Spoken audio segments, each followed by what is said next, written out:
welcome back to the Blissful Badger.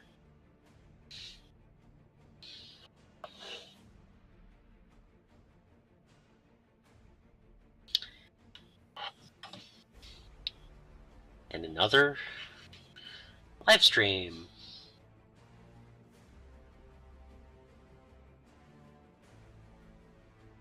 Making sure everything's working.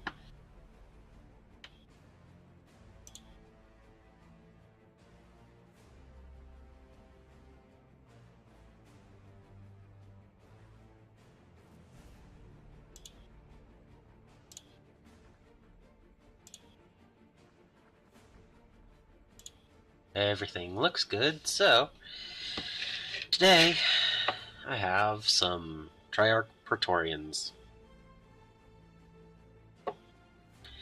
I cut them out a little over a week ago, and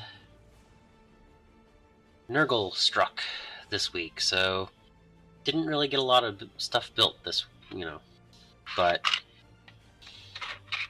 I do have a few models ready to be built. So I find these Folgers lids to be a decent way to keep everything together. At least short term. For longer term, I prefer to put them all in little baggies. But I knew I wanted to build this not too long in the future, so little trays can move around a little bit better, and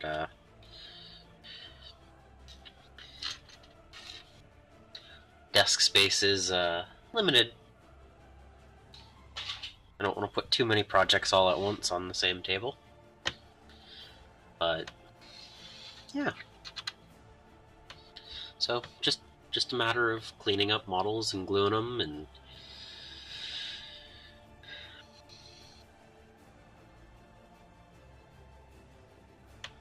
I know the Praetorians are not the strongest model right now for the new Necron Codex, but, they're a cool model, and I wanted to have some.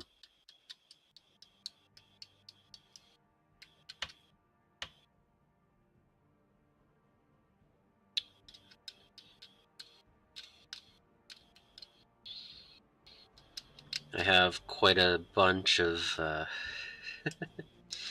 Necron items that I want to build over the next couple of weeks. I want to see how they run and actually get some games in. And the majority of my army is still currently a mix of sprue and built without primer, and a few with primer, and not a single one is fully painted. So, not that the weather's been great for priming, but I did pick up some more primer for that, if it ever gets nice enough to do that. It's been raining here for the last 2 or 3 days.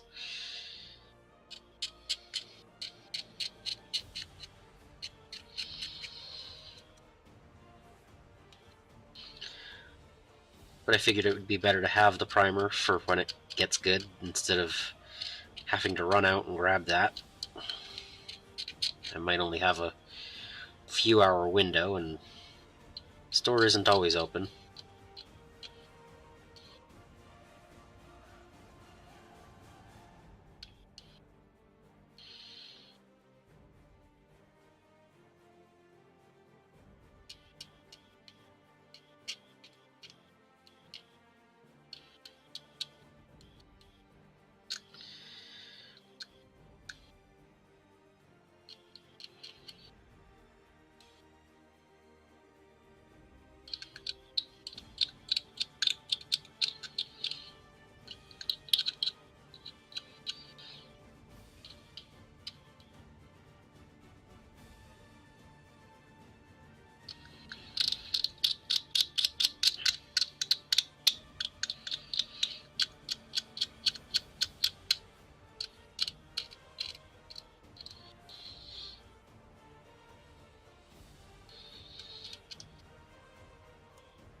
Yeah, it's weird. Sometimes the lighting is just a little bit different.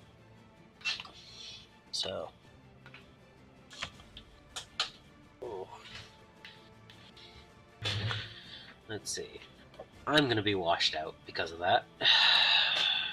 But you should be able to see what I'm doing a little bit better, right? Gray plastic is gray plastic, but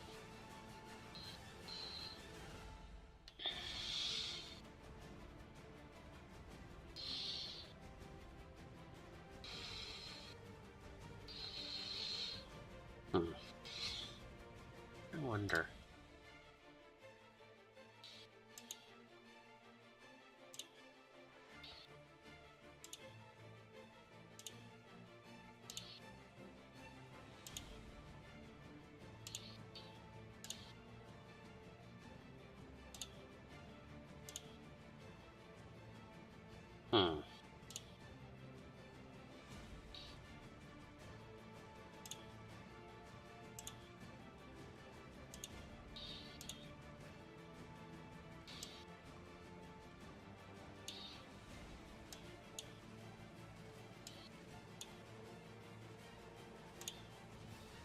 Will any of these things actually change?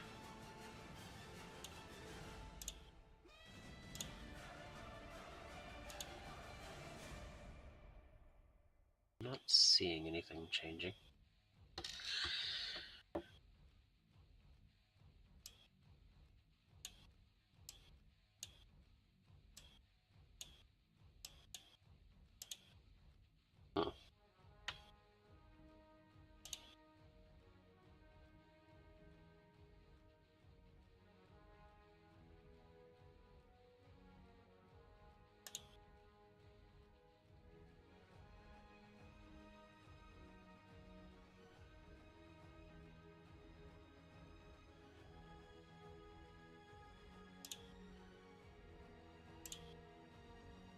Whoa. Okay, that's... That's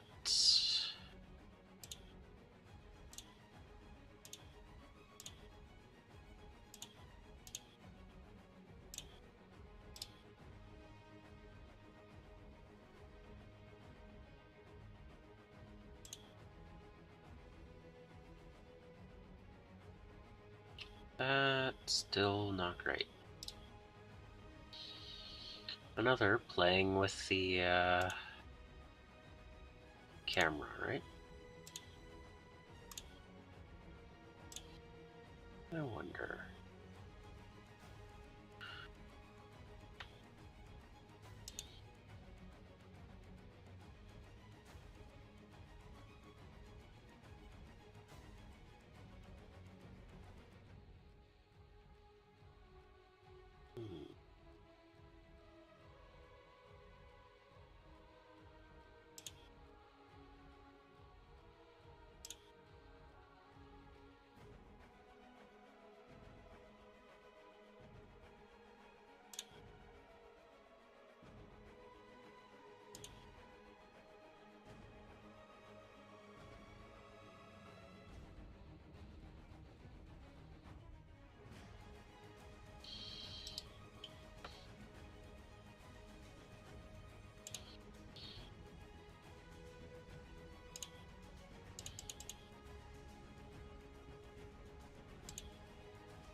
I'm not getting anything changing in this.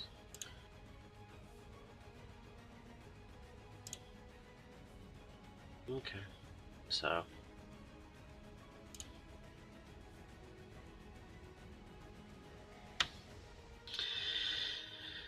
just gonna have that, just gonna be washed out up there, I guess. Just, you know. Oh well. trying to get all these cameras to work the way I want them to.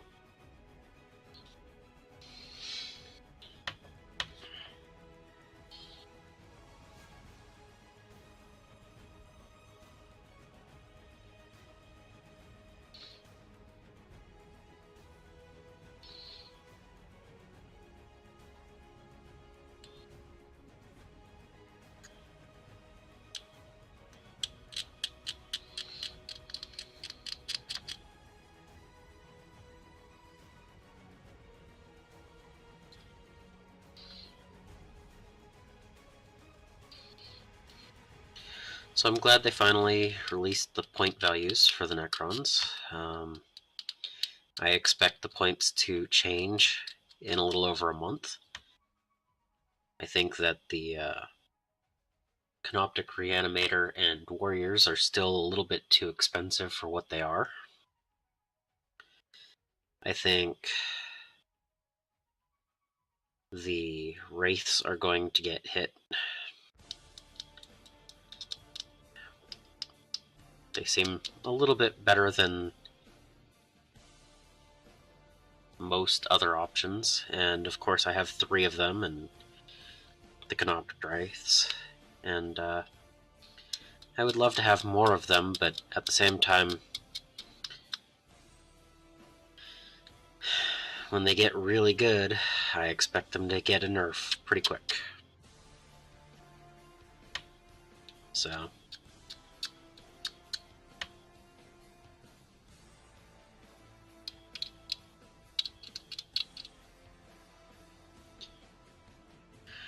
really cool model. Not going to try to take from the supply, and when there's a high demand.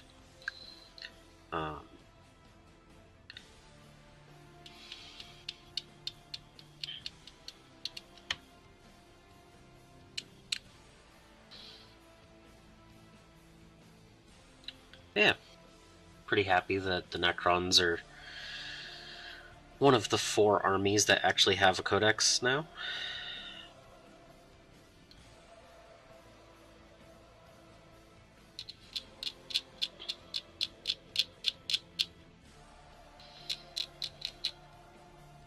I just hope that they, have a chance.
one interesting thing is it looks like they announced the Crusade book and then they never followed through.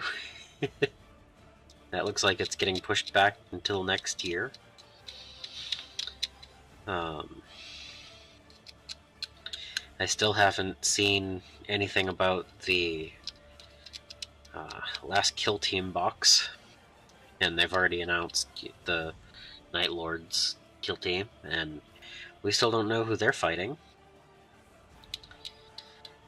There's a lot of stuff in GW that I'm kind of like, are they ever going to actually come? I mean, I know they'll eventually come out with things, but just they've been revealing a lot and not following through with everything yet. So I think it's going to hit them a little bit, and they're not going to have as much FOMO happening when things actually do eventually come out. It'll have died down, and more people will have seen the newer things, and hopefully it doesn't ruin their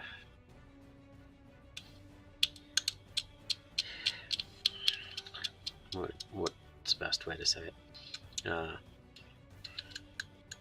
Hopefully it doesn't ruin releases for things that have been announced a while ago. Like, the fact that they've been coming out with newer things is a good thing. And we want them to continue doing that for all these armies and everything. So hopefully it doesn't actually negatively impact their release schedule in the future.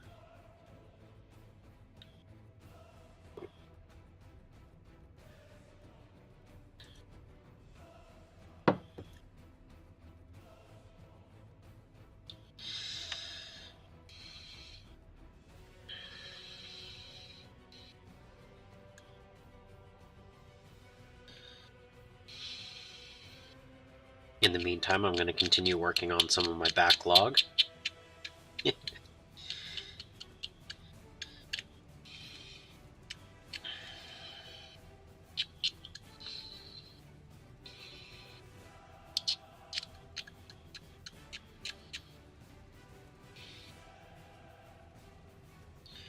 Oop.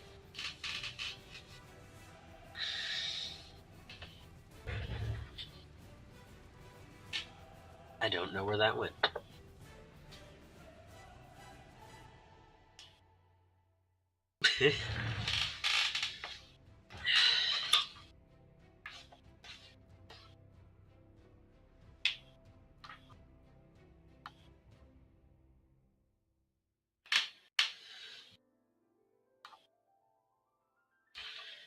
There we go.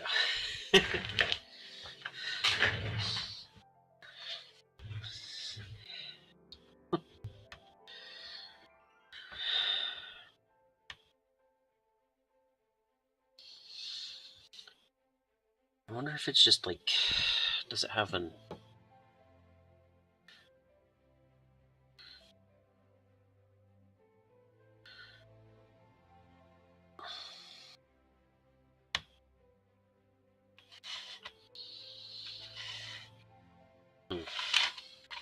No.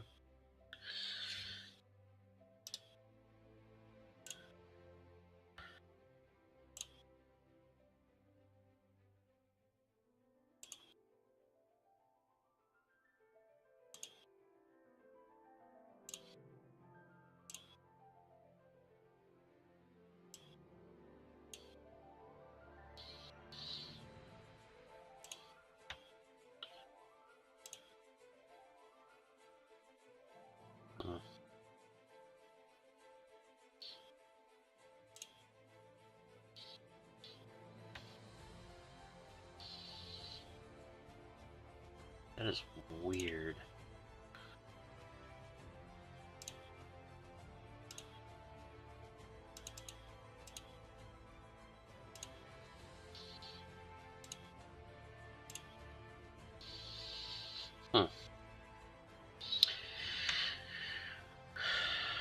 When I have exposure on auto, I get good frame rate, and otherwise it's like trash.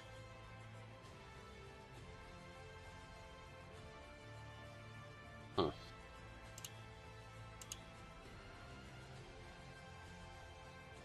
I don't know.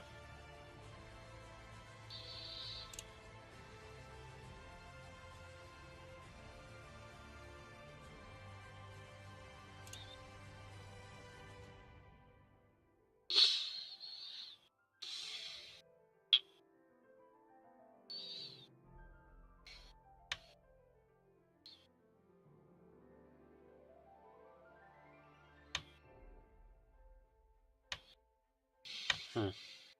I don't know.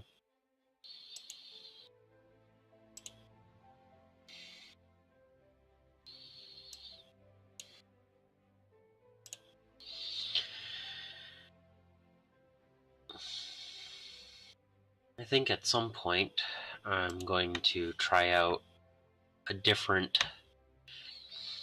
system and see how that goes, because if I can't get the cameras to work properly with that, maybe I can with a different system. So something I plan on trying out coming in the new year.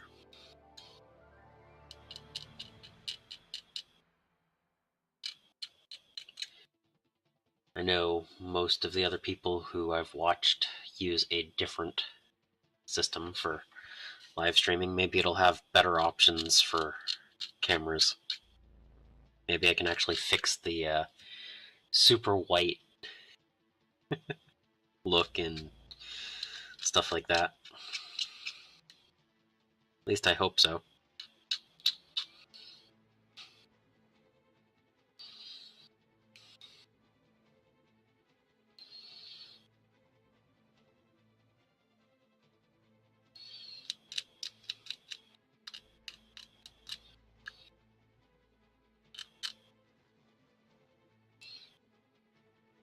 These are such weird pieces.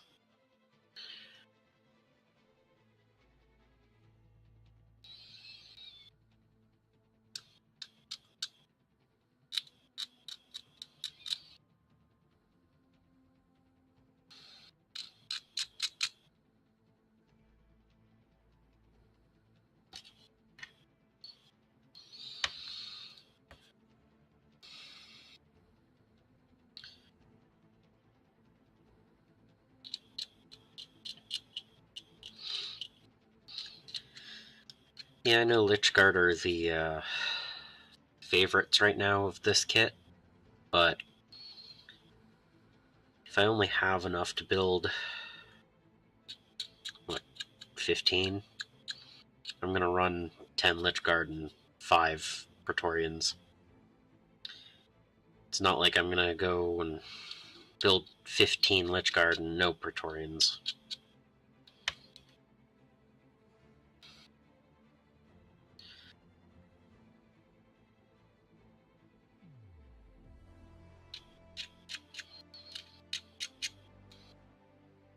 I don't think I have any extra old school warrior bodies um, that are just sitting around. I have the newer ones, but I could almost make some alternate Lichguard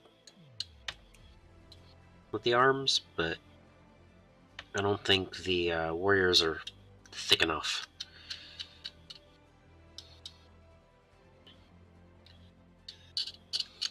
So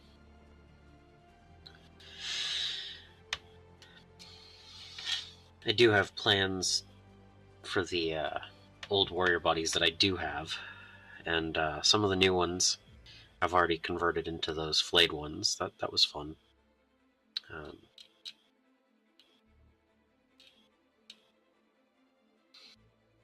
but yeah, some are just so much wider, and I don't want to make it too crazy.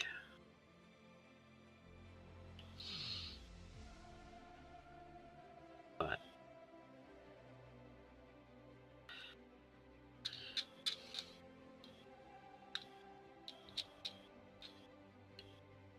And I do have this arm and staff for a future conversion set aside. I think I'm going to kit bash a character. I'm not sure which one yet, but a named character. And I'm going to probably base it on a Royal Warden, because I have a total of 3 of them. And even if I just use 2, that gives me a named character. So I just have to figure out exactly how I want to kit bash it. Make it my own unique version of that model. I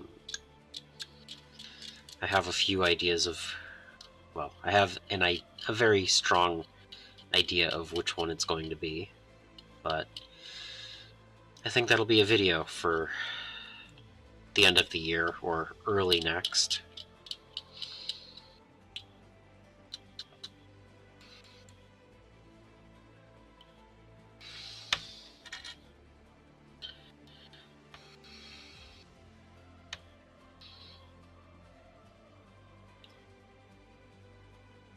So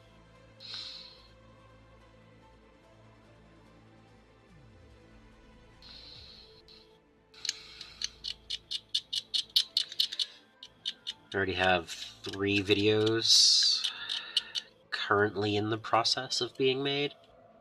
So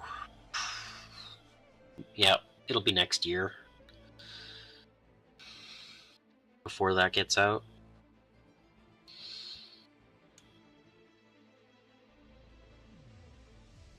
But one of the videos, I've already filmed some of the items, some of the B-roll for, all the way back in August. So I've been working on it for a little while, and it still needs a little bit more work to it.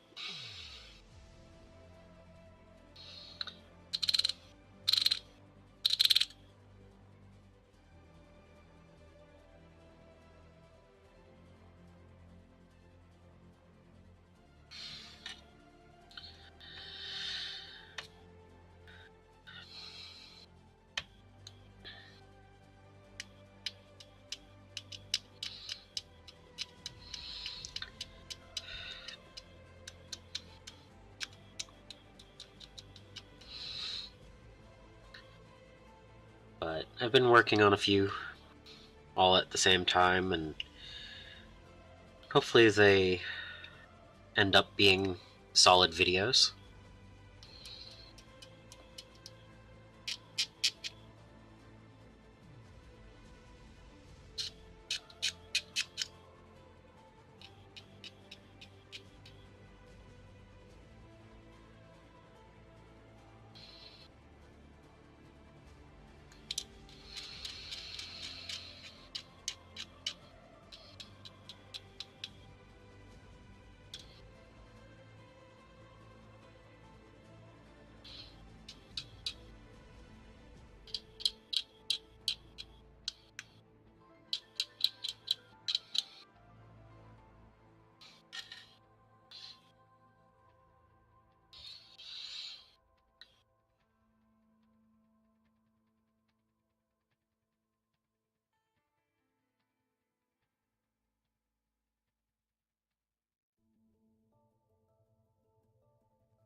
Some of these angles are just a little bit tight.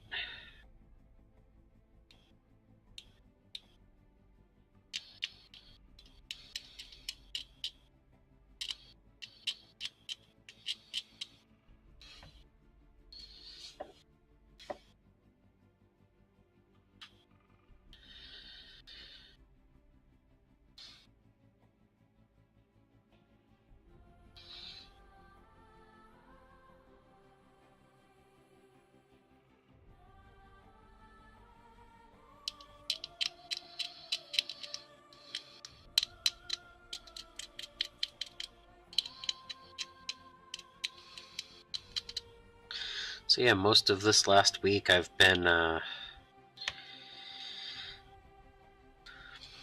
very productive as far as modeling goes. I spent a few days where I just didn't feel that great, and nothing really got done. So I don't know if last week's video you could tell. I could. Watching it back, I was like, ooh, yeah, I was just on the verge of not being very good. So I'm glad I feel better now.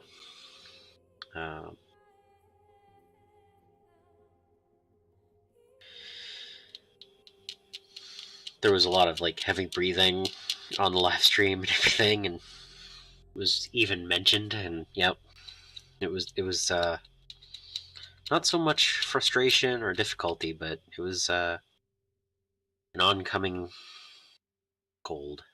So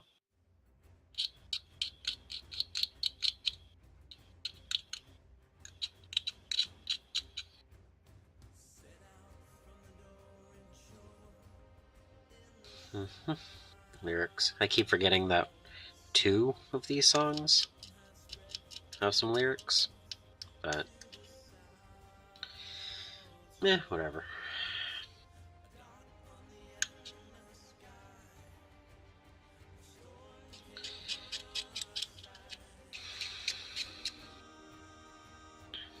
It's not as distracting as the that one McLeod playlist that I put on a while back. So yeah, I mean, I know that it still shines. I don't know. But I think that maybe it would like cut its own shine down, but it just, I don't know.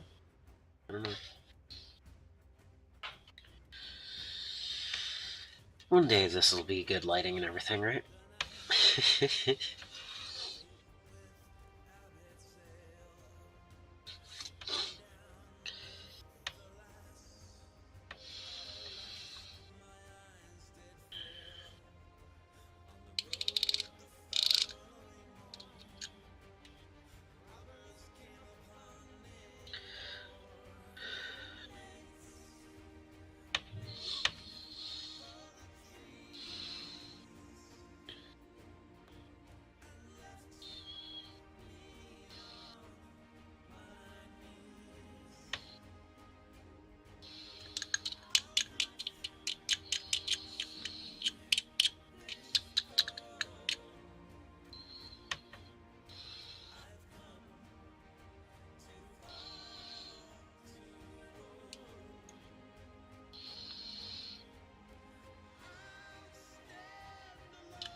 Yeah, last week I didn't even finish my tea.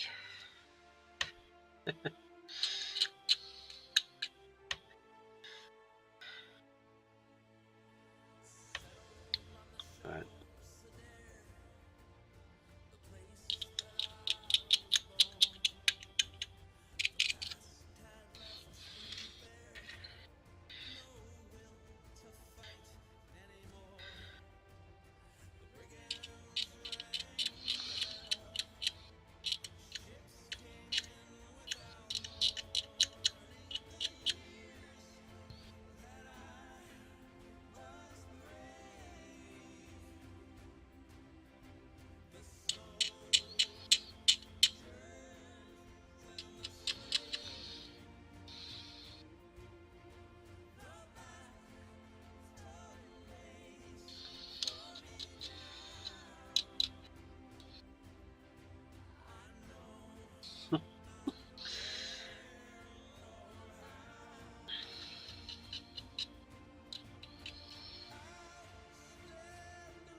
There's actually not a lot of cleanup on these models.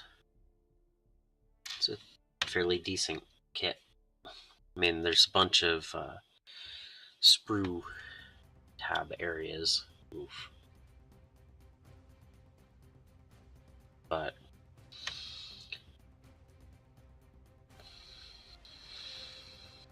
as far as where the mold comes together in 2 parts, it's actually not bad. You don't have to do a lot of scraping, just a little bit of cleanup. So that's cool.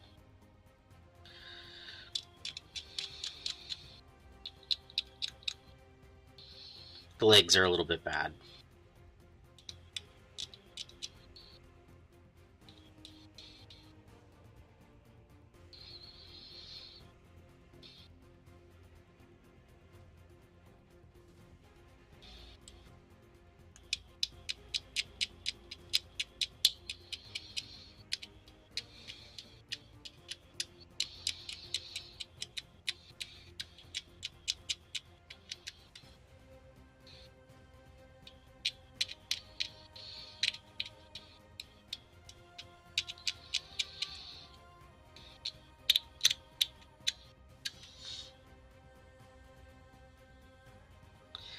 So I've seen a few people have stopped in,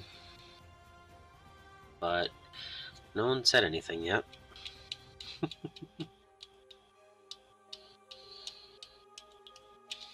But, so you know, hello anyone who does show up.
So this might be I'm not 100% certain, but this might be the second to last live stream of the year. I don't know if I'll do one for Christmas Eve or New Year's Eve. It depends on what I have planned with the family. I'm pretty sure that the majority of people will have plans those days anyway, so I'm not too worried about it. But if for some reason I have time, the inclination, I might do one of those 2 live streams, but overall I'm thinking I'm probably going to just relax, and there's still going to be a video for each of those weeks. But Yeah, it's the holiday season, so...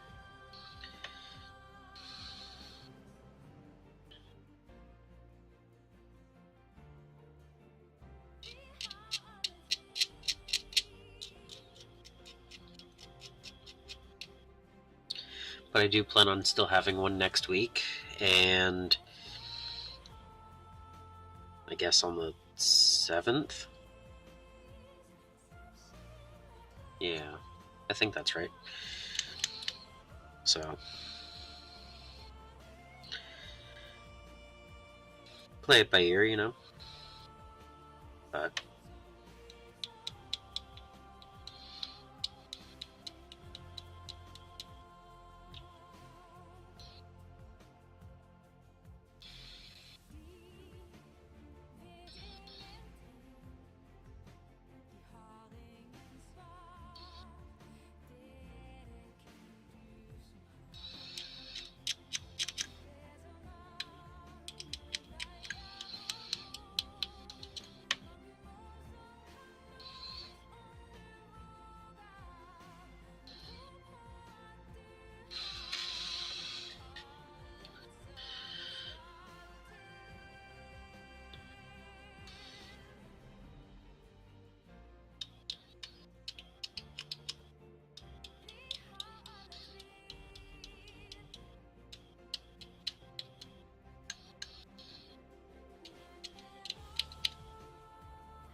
there are a lot of parts to these models.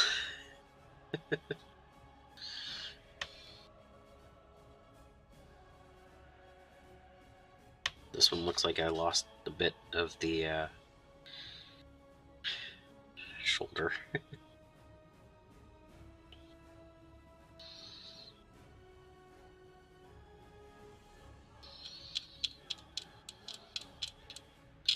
Looks like I cut maybe a little bit too close. Oh well.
For those watching this in post, let me know if you would rather see me paint, or build, or something else.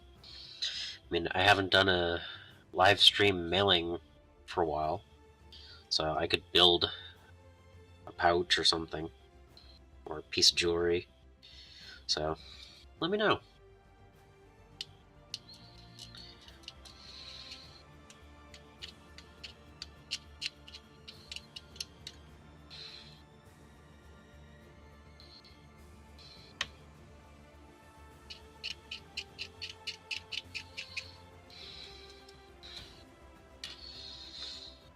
I'm just building these because I had them already cut out, and before I, didn't feel good for a few days, so just the item on the table today, But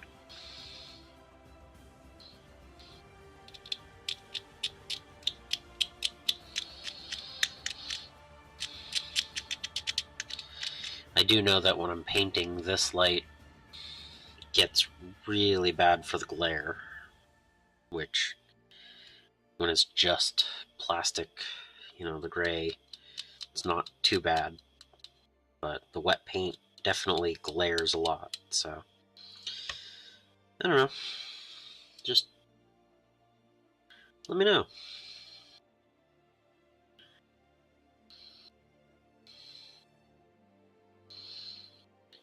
Sometimes I have something in mind, and sometimes I don't. And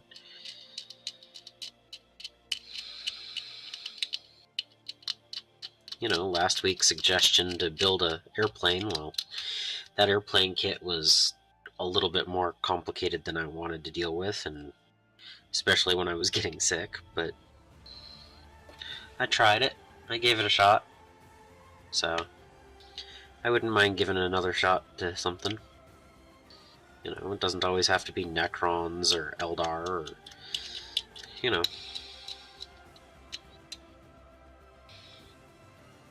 pretty much any of my projects are open for these, so long as it's something I can do at the table.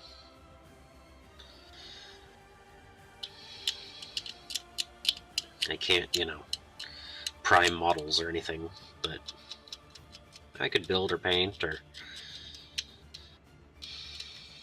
could probably get around to working on some terrain or something.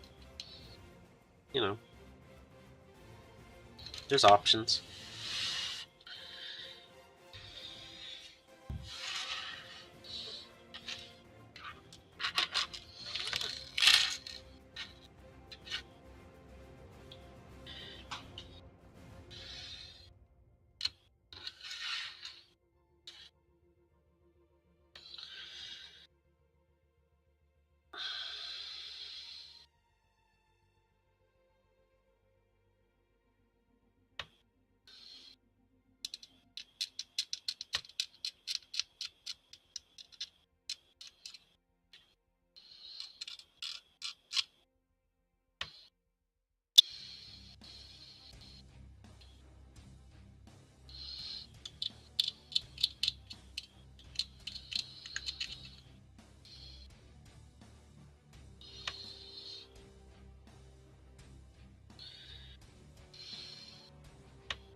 I mean, I'll be honest, I didn't even see the reveals from the last reveal show.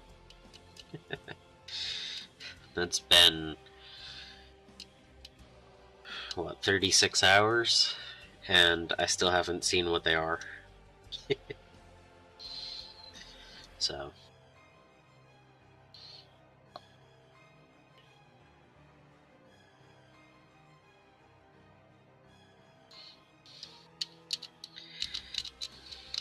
if they keep revealing things and not, coming out with them for a while. I don't know. Just,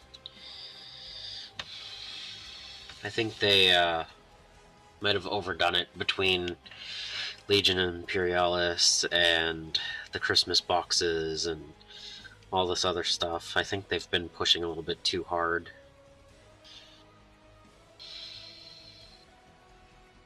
Probably already starting to build the hype up for 4th edition Age of Sigmar. Everyone's expecting it soon. I can't wait to see new Skaven models.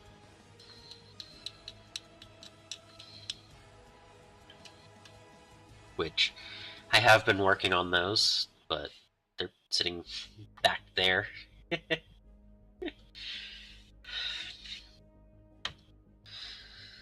Plenty of stuff to build and paint still over there.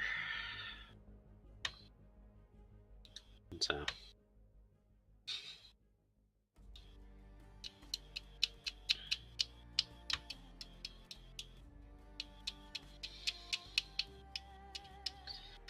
I still don't have the nice displays over there. It's just a work table, pretty much.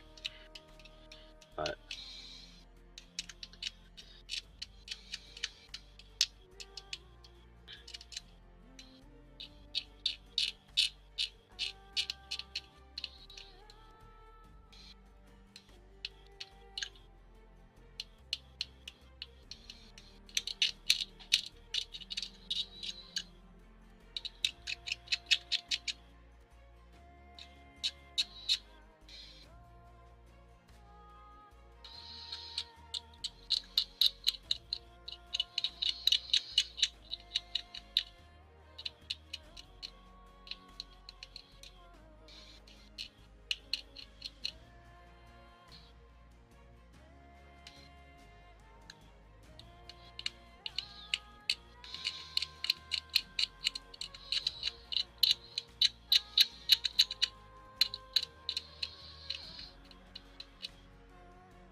hey, it's also getting close to the end of the year, so if people have a suggestion on a better time or day to do live streams, let me know. I've been doing this on Sunday nights for a good several months now, and if someone thinks that there's a better time, let me know.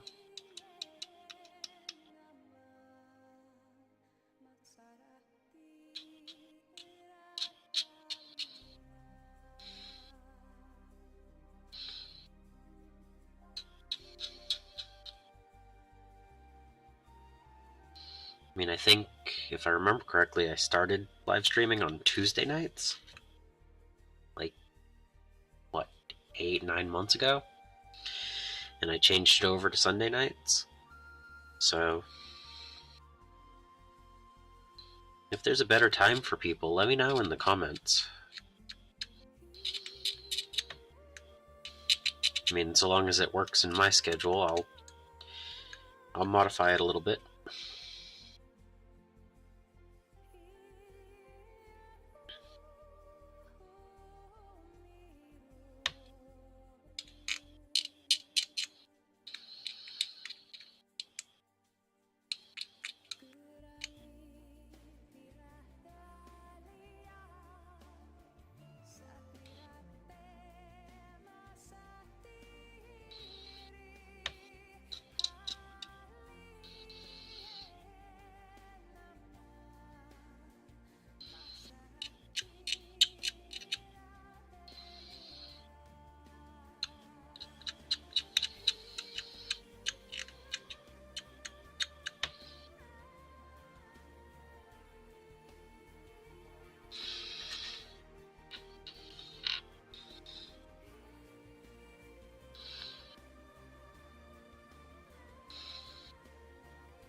So I already have one of these built fully, so I'm cleaning up the other 4, and I'll glue them up, and then I'll have a squad of 5.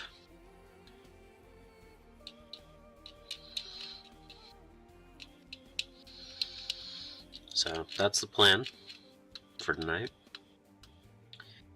Get these guys fully built. Not based. I haven't done that yet, but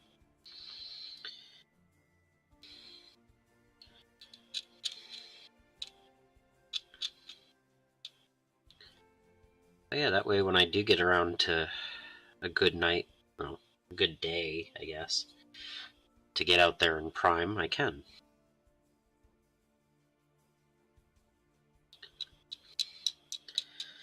December is pretty rough, usually, for priming, but, I mean, I think we had a 60-degree day yesterday. It just happened to have a whole bunch of rain, but it's possible there might be a good day. So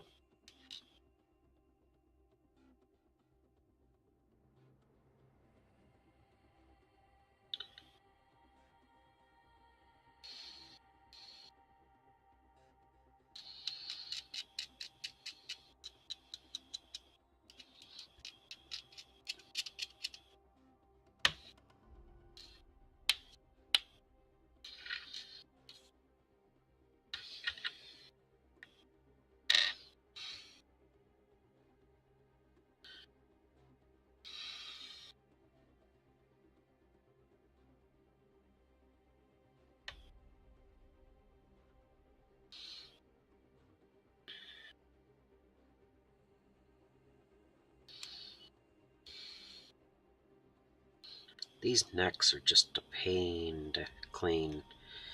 There's so little to grab a hold of, and then you have to scrape both sides of it. But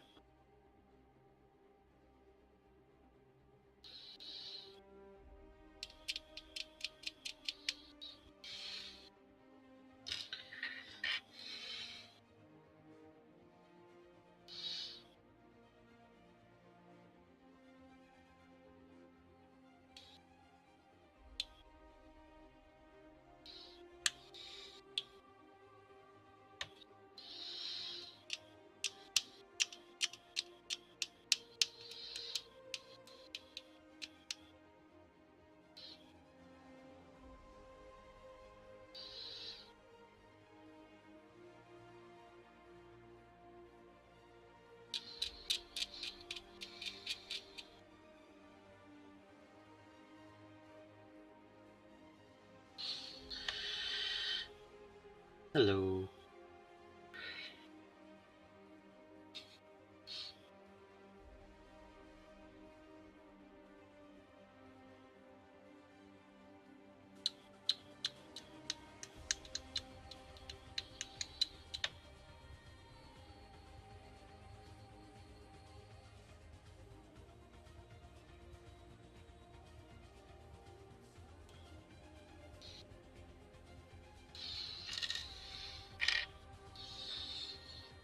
Yeah,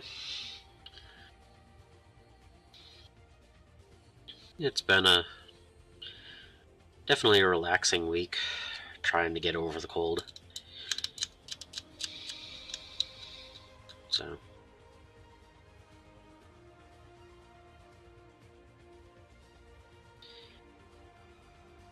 glad I feel better enough to actually work on something again.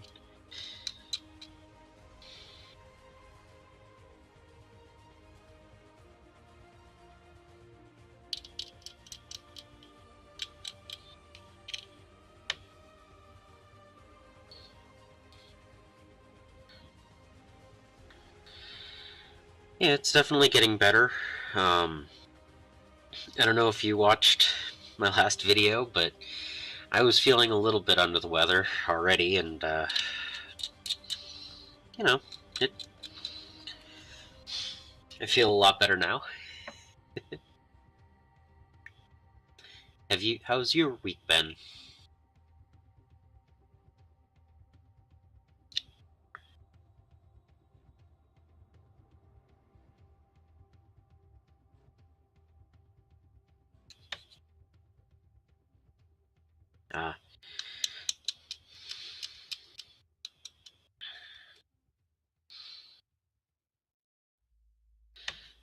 Yeah, between the live stream trying to build an airplane, it was kicking my butt because I was coming down with cold, and then at least looking back, I could tell that I was just feeling a little bit under the weather for the 1 year video. So I think I know my body a little bit better than people watching, so I can see it looking back. And I was definitely coming down with something. So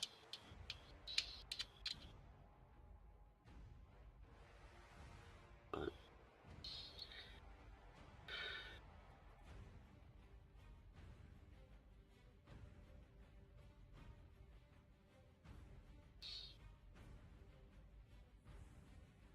form filling, huh? Yeah.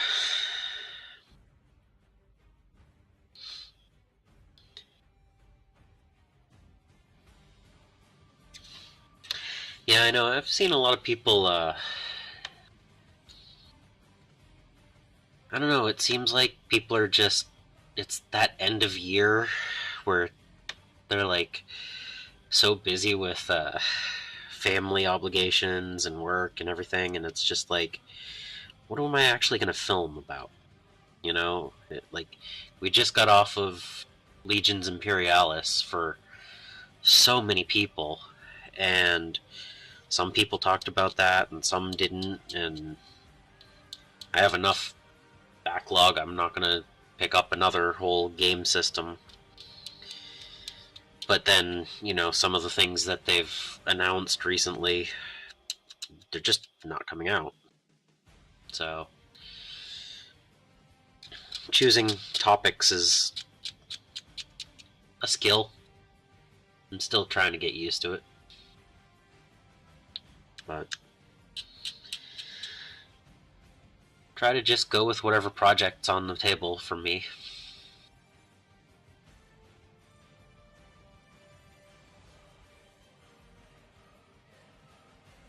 Yeah.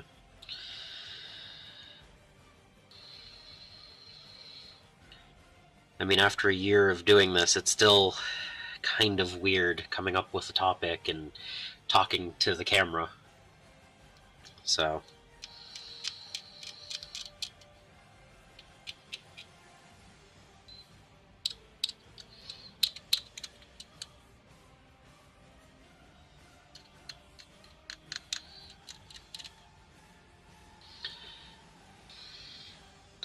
So what's the last thing you have worked on, hobby-wise?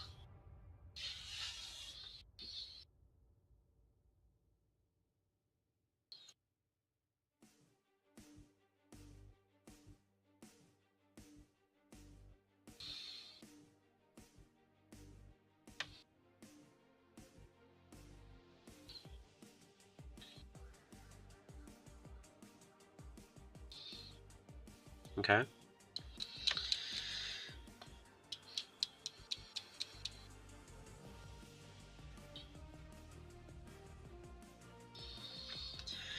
I've been looking at the old world stuff. I'll be honest, I would have been more interested if there were Skaven in it. um,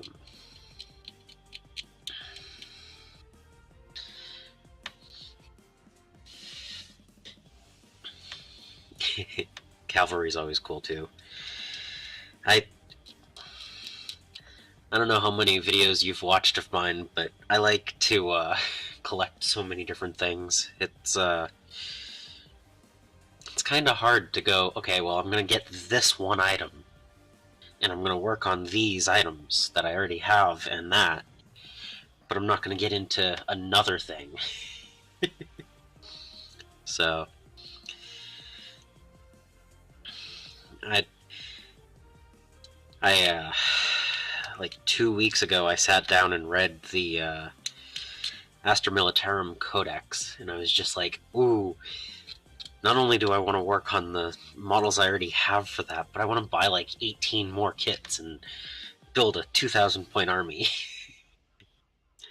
And this was the 9th edition codex, so it's like Cadian's this, Cadian's that, and I'm like, but I want to build Mordians and, you know, Valhallans and Krieg, but everything's like Cadian this, Cadian that. So,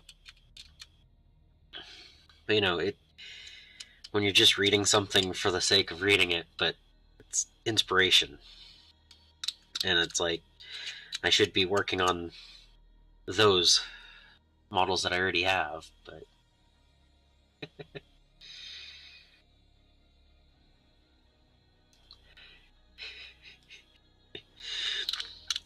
but at the same time, it's like I have Necrons sitting right there. They're ready to go. And I have a whole story from my Astra Militarum that kind of goes along with it.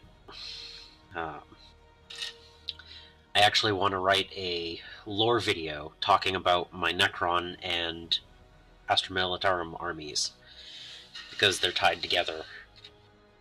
And so, at some point in the next month or two, I want to shoot that video. But it has so much that would go into it that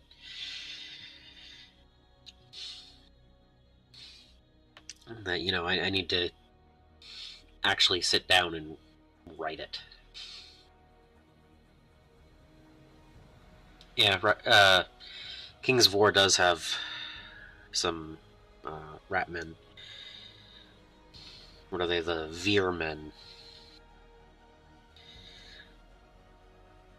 So, or no, that's the Mantic Enforcers. The sci-fi one is the Veermen. Trying to keep track of everything, but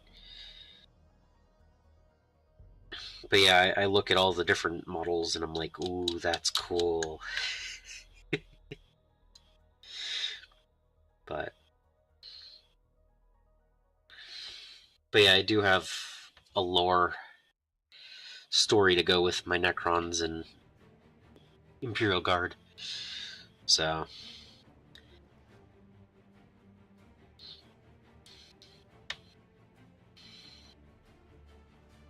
I think that'll be a video towards the middle to end of January.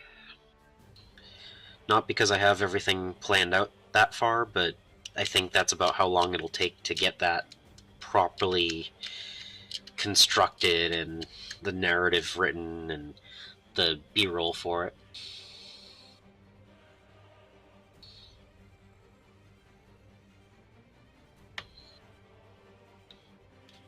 Yeah, it has a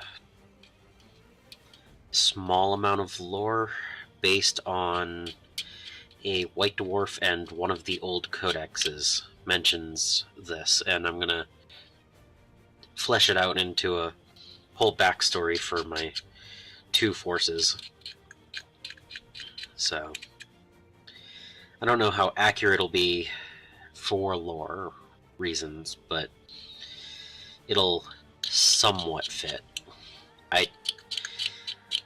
I'm not going to paint my Necrons based on the dynasty that it actually takes place for, because I have a color scheme that is, you know, 2 different coppers, almost a gold versus copper, and then blue instead of the normal color scheme. But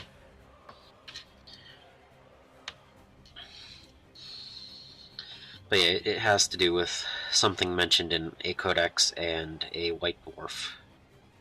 So, something for the future.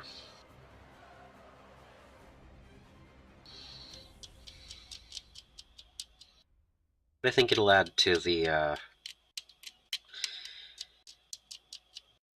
video I want to do.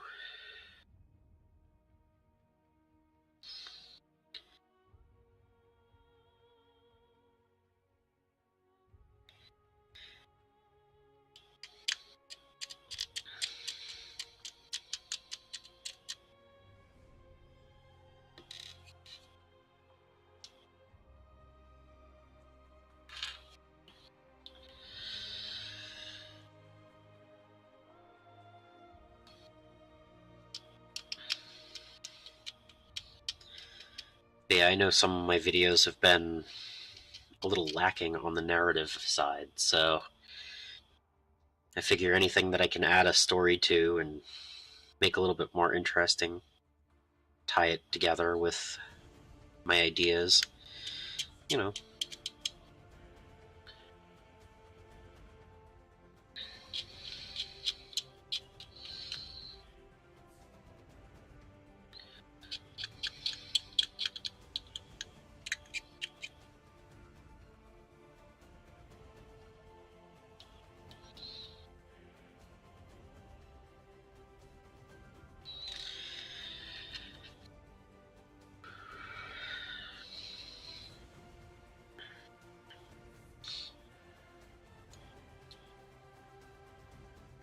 Yeah. I mean, not everyone wants to write a story about their their models. Sometimes they're happy to just paint it like the artwork and be like, "Yep, that's it." I mean, there's storytelling, there's lore, there's modeling, there's kit bashing. I mean, not everyone likes every aspect of the hobby. I mean, I honestly haven't played any of the video games other than the original Dawn of War. So, like, I don't think it's really and Space Hulk, but that's not really as much about not liking the video games as much as I just don't prioritize very many video games. But I know they exist, and I know that's some people's favorite parts.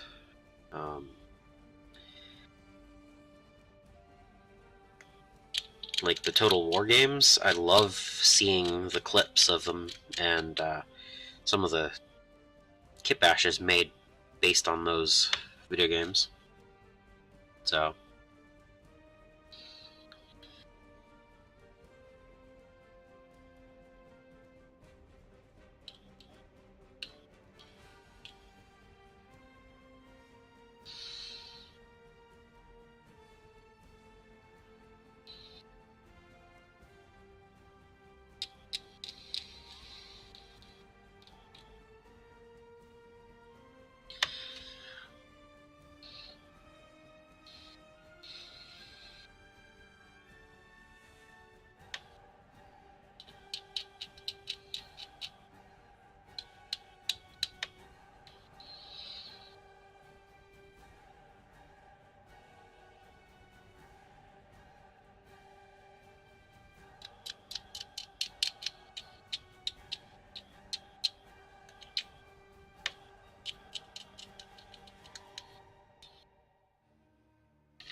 and I love the fact that there's the freedom that we can paint them exactly like the box art or something different.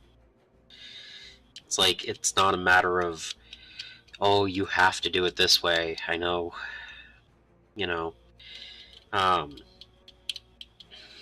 especially up until 10th edition, like, a lot of people were like, oh no, you painted them red. They have to be blood angels or, flesh terrors or something. And it's like, or corn. And it's like, no.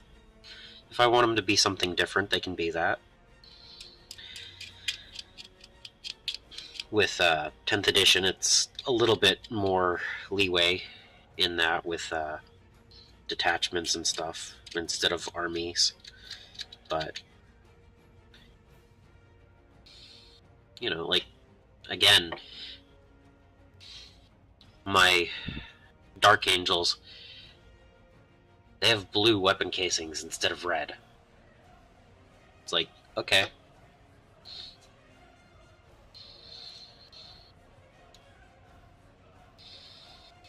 Yeah, exactly. It's like, I like playing casually. I don't mind stronger lists every now and then. As long as you know it's coming and you can build based on that, it's pretty good. But I'm not going to go to a tournament, but if you want to play a competitive game, I'll try to do my best. My dice don't like me, so...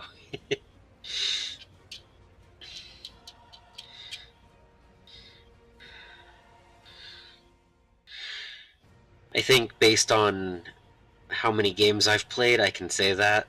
My tactics are usually quite strategic, and they make sense when talking through them. They just don't ever work out the way I plan because of the rules. So... But again, like, I was playing my Eldar for the last couple of months for the Crusade, and, I knew what I was doing. I had the right troops for certain, missions, but, to an extent, I don't have fire prisms or anything like that. I don't have a Wraith Knight, but, other than that, bringing a bunch of Wraith Guard and a Spirit Seer and just, pushing forward and getting into positions where they have to fire on me, and then I get to shoot them back with, heavy strength weapons. I mean, there are tactics to that. Really fun putting them in a Wave Serpent. Push them right up into the center of the board early on. But, then they made it so that you can't shoot them as pistol. And then, getting charged wasn't as good. But at the same time, having 2 or 3 squads of that, and not a Wraith Knight, they're powerful, but they're not super overpowered. And for Crusade, you build up your forces over time and you get benefits, and a lot of the character benefits didn't really matter because of the Crusade. Whereas, some of the Space Marine characters, they get a nice amount of power and they can do a lot on their own, whereas, the Eldar ones were more of a support piece. I wasn't ever expecting my Spirit Seer to kill a Librarian or anything like that. So, yeah, Crusade's pretty cool. I'm hoping that Pariah Nexus goes pretty good once it actually releases.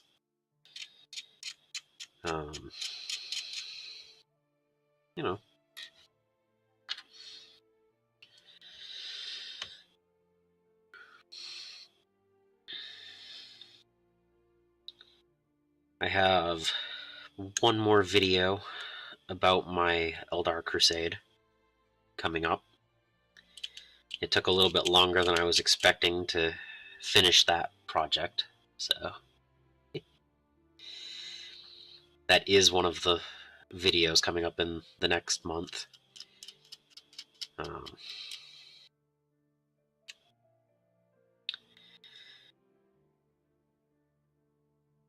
Don't know how much lore I'll go into on that one. I had an idea for it, but it never really fleshed itself out in the Crusade. I lost way too many games to make the actual story progress. But maybe I'll finish that off for the video.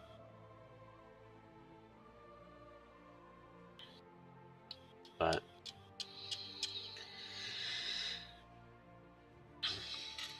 it doesn't really have as much.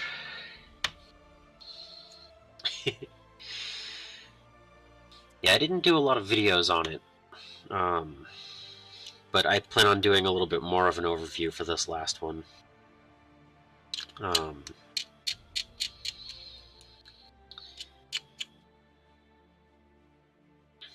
But yeah, I lost a lot of the battles, so the story didn't progress as much as I wanted to. But I guess that means that narratively I should finish writing it as though it didn't finish off very well. But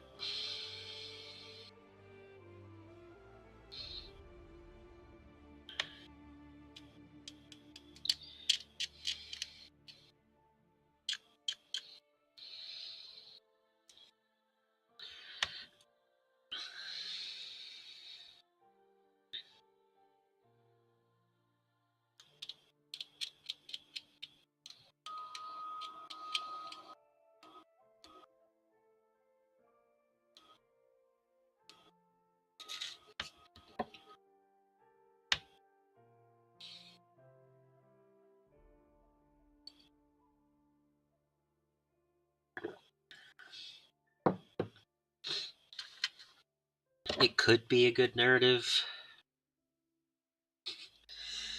Um,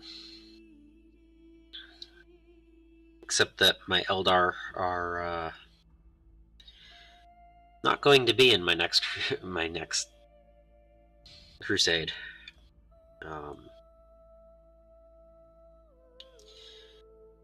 I think we can expect 1 to 2 per year at the game shop, so they're not going to be in the next one.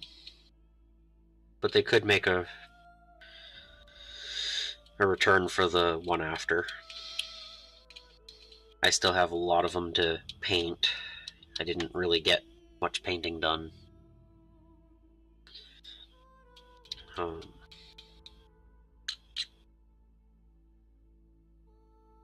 Most of the crusade with the Eldar, I was focusing on building my Skaven. And I originally wanted to get them to a 2,000 point list before the end of the year, but there's a lot of rats for that. So I'm not going to get 2,000 points before the end of the year. But the Eldar should have gotten more respect during the crusade. So they'll be back, but not for this one. And yeah, I mean, I have plenty of Wraith Guard and I have some Wraith Blades, but the Wraith Knights are quite a bit financially. And people would have hated it. So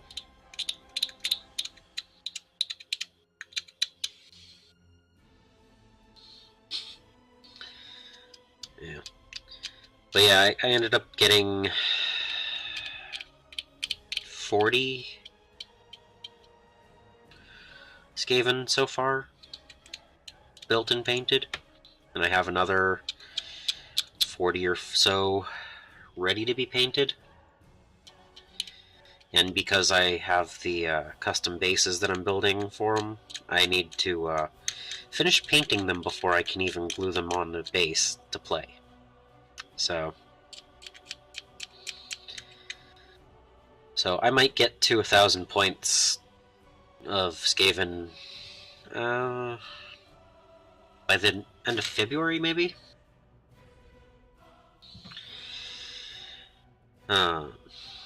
I think that might be a good goal.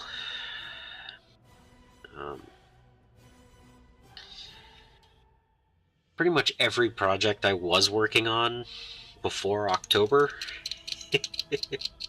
has gotten pushed back about 2 months instead of 1 because of how October went. But I really did enjoy building and painting 1,000 points of orcs in a single month. But not something you push heavily through and then go, oh yeah, let's just go straight up into another one. So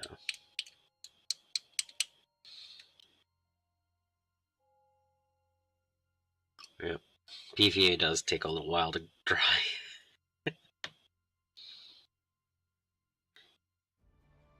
But I will say, based on how my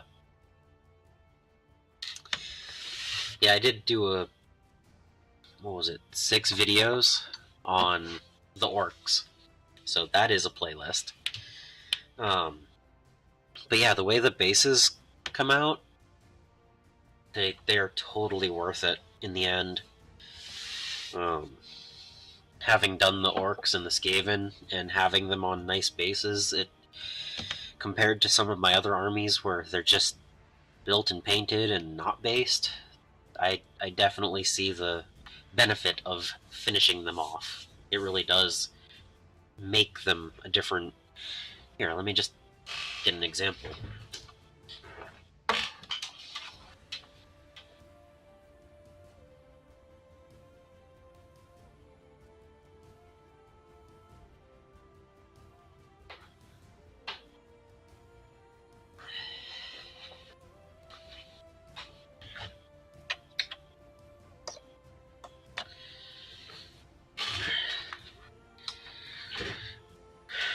But yeah, my orcs.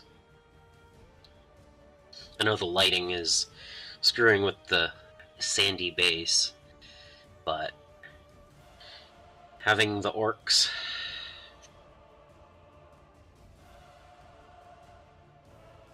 just it ties them in and makes them just stand out. And you know, then the Skaven on the other bases, like, it just, it finishes them. So it really does add to them.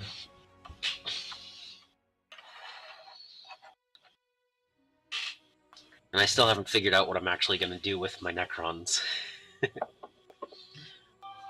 So.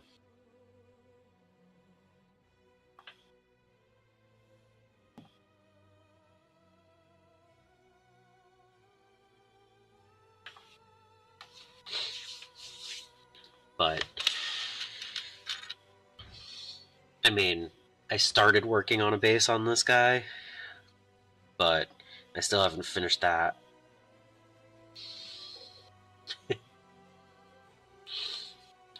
So, you know, there's different aspects to it. It takes time. But, alright, let's see.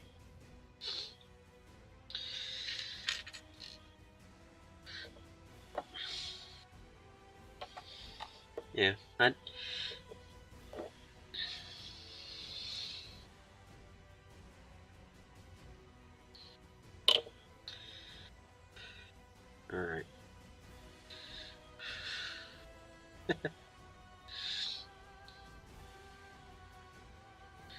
I just stood up, now I'm completely forgetting what I'm doing.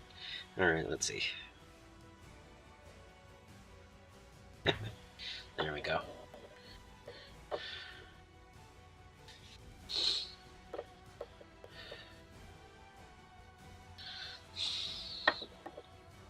Okay.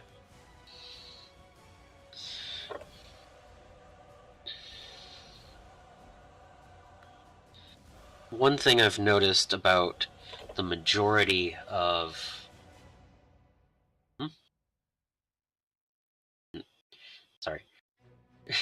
Yeah, glue. Getting the neck lined up, but just so small. But yeah, one thing I've noticed about Warhammer Fantasy / Age of Sigmar, unless you choose to go with the extreme hordes, you can actually get a fairly decent point value army without going too crazy.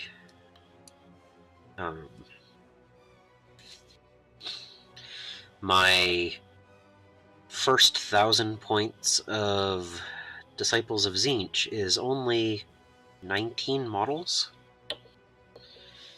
I think. But that's not quite accurate, because I don't have any of the blue or crimson horrors yet. to go with the pink horrors. But 1,000 points in 19 models isn't bad. So,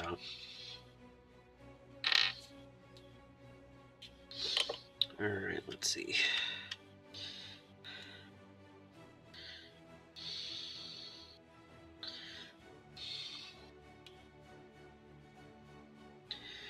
But I think it's more... yeah. Like, if I had started building the Skaven army by building my 9 Storm Fiends, I'd have a lot less to work on to hit 1,000 points, rather than doing a whole bunch of clan rats and plague monks. So yeah, if you like the larger stuff, I think it's a great way to go. I mean, I have 3,800 points of Imperial Knights, and it's only 14 models. So you take those 14 models versus the clan rats and all that stuff, and it's like, yep.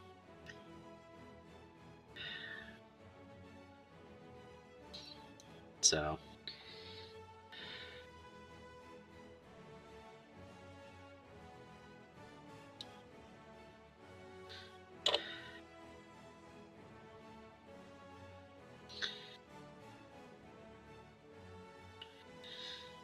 yeah, just recently I've swapped over from little super glue packets to the Mr. Cement, and still trying to get used to it, but it definitely is nice to not get my fingers glued constantly. But it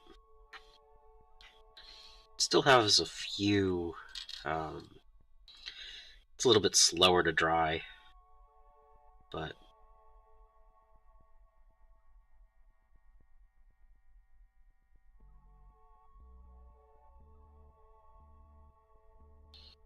but I do like I can hold it in place and then just let it do a little capillary gluing.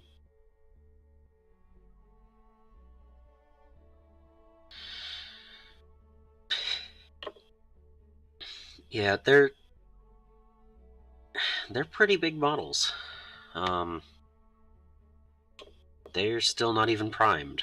Again, I bought the primer after I built them, and the weather's still been kind of questionable for priming. So, and I still haven't gotten my airbrush at all ready to do anything, so...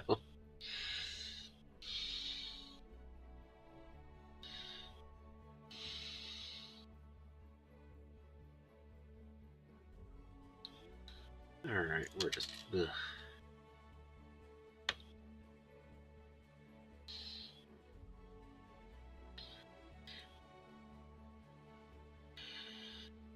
Alright.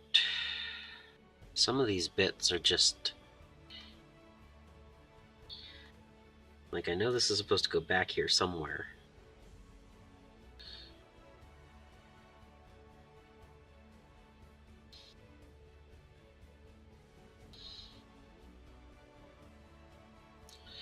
Alright.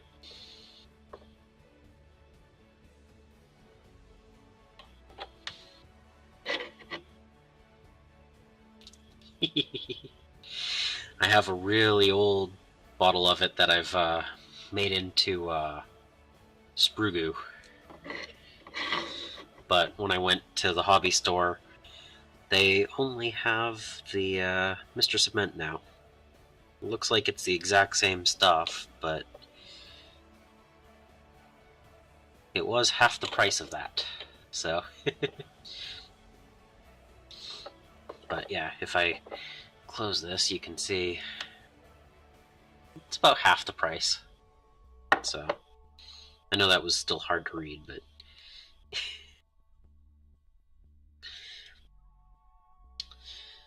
Alright, how does this go together?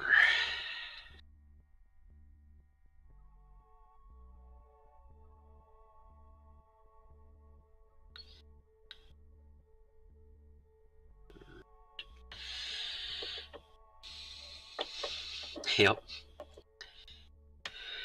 I originally looked for the Tamiya airbrush cleaner, but they didn't have extra thin or airbrush cleaner, so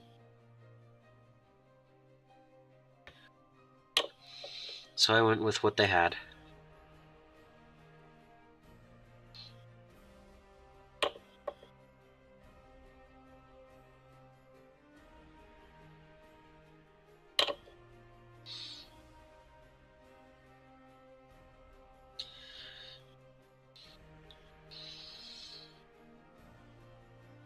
But yeah, I've been working with this stuff for about a month now, and I haven't even gone to the full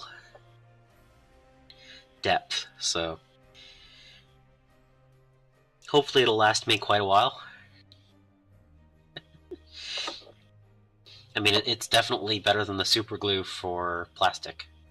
Like, I would be getting glue all over me if I was trying to get these guys together right now. Especially now that I'm about to position the hands. Because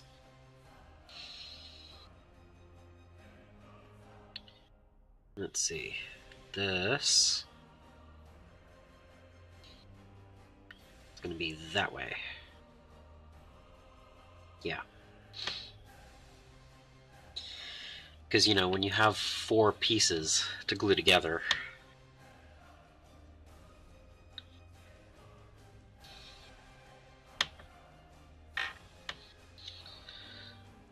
so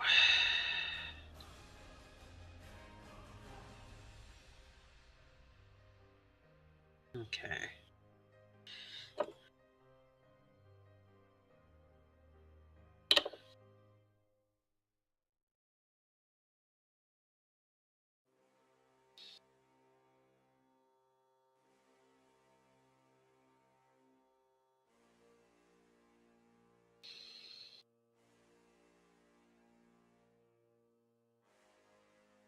Whoop.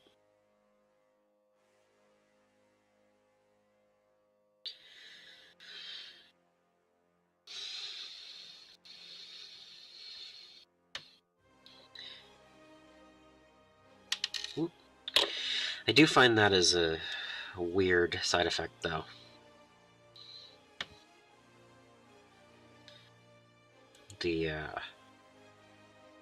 It is actually melting the plastic to an extent for it to stick. So if you put a little bit on there and it starts to stick, but then you put a little bit more on it, it'll just fall right off because it remelts the thing that's still softer. So you can go back later and clean them up and like make the line just goes and kind of just melt them together and it just disappears. But you have to wait until it's fully set to do that.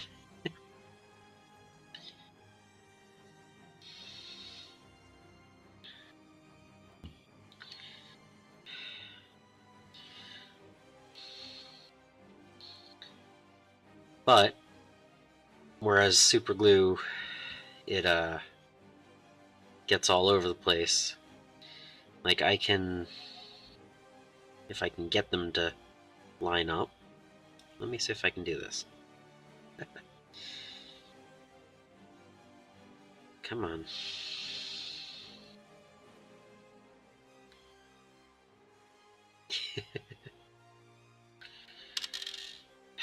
Nope. His wrist just didn't stay together.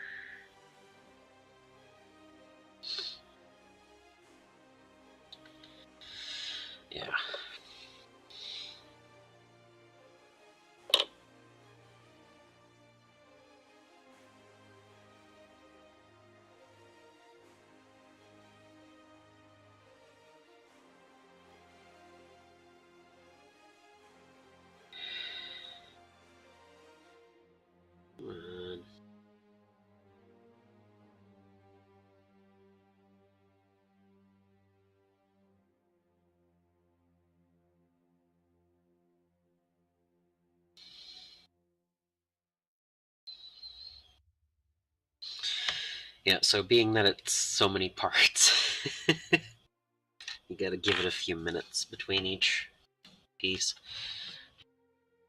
Yeah, the old glue. Um,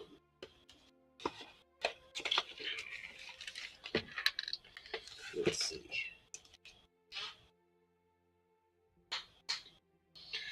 Yeah, I had a tube of that. I actually threw it away.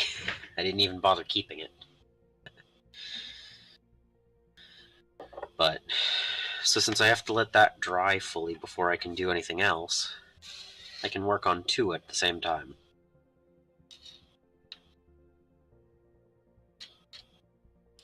So.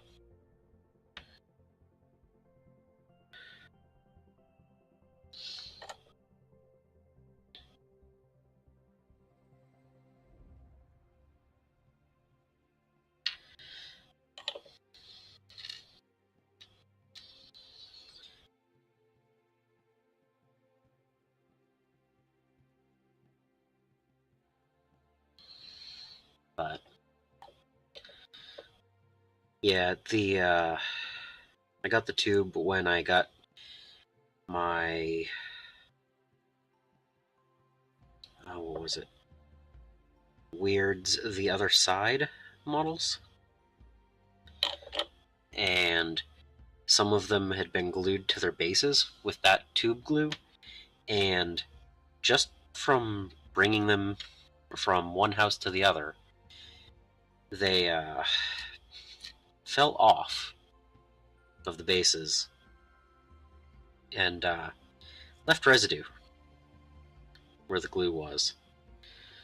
So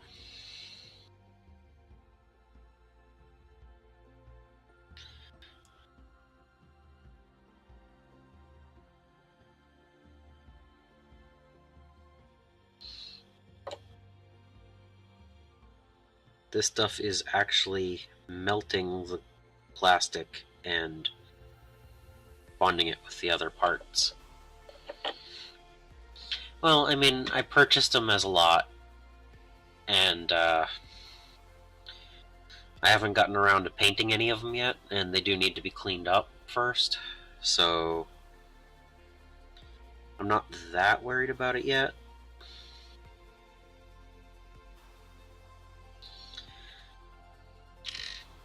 And I would rather them fall off the bases than break.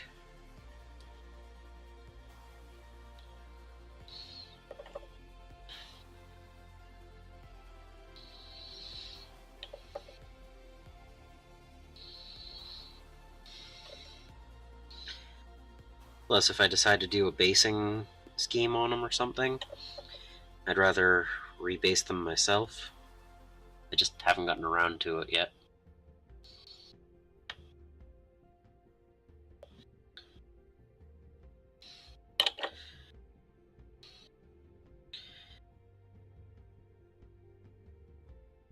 Again, it was one of those projects that I purchased that wasn't a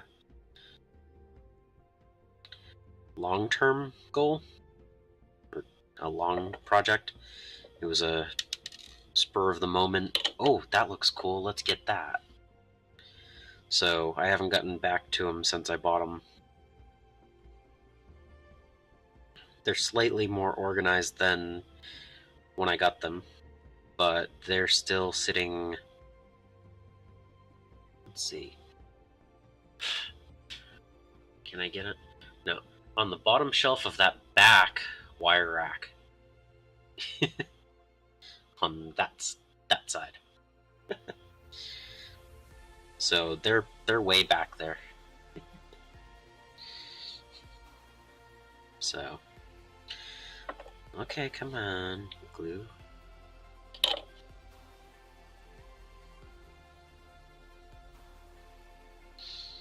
Whoop.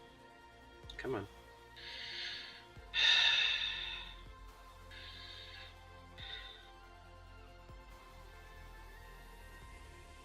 Okay. Let's see if I can get this one now.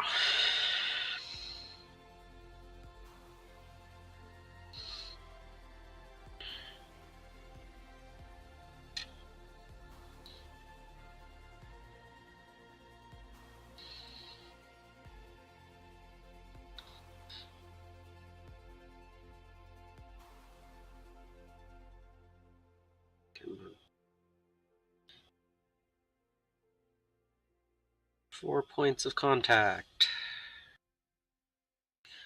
This is more convoluted than Termagant arms.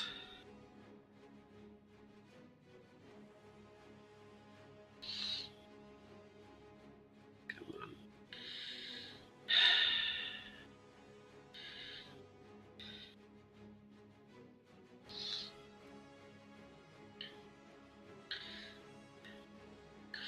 Anything that has little points of contact to hold one side in, at least, is nice. I'm actually gonna see if I can melt this side in to hold.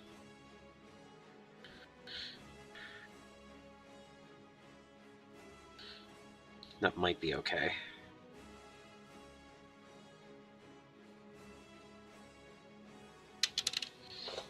I just dropped the arm.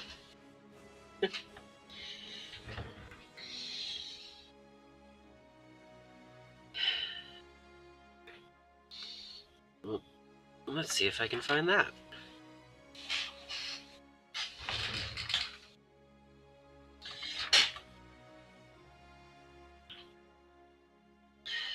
Okay.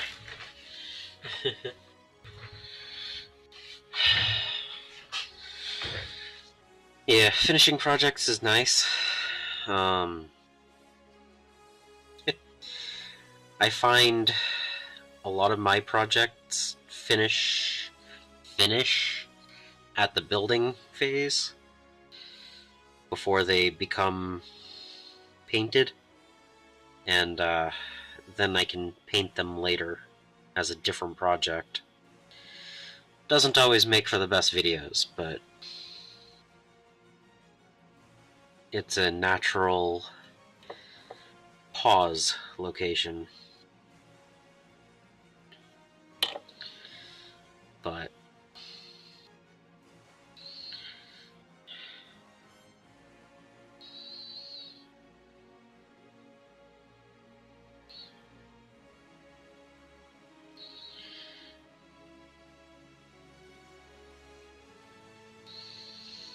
that's also one of the reasons I did the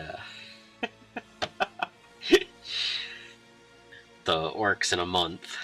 I was like, I'm gonna do this, and so I did it.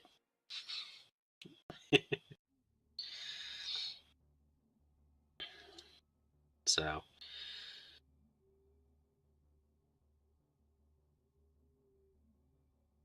okay, so that's almost right.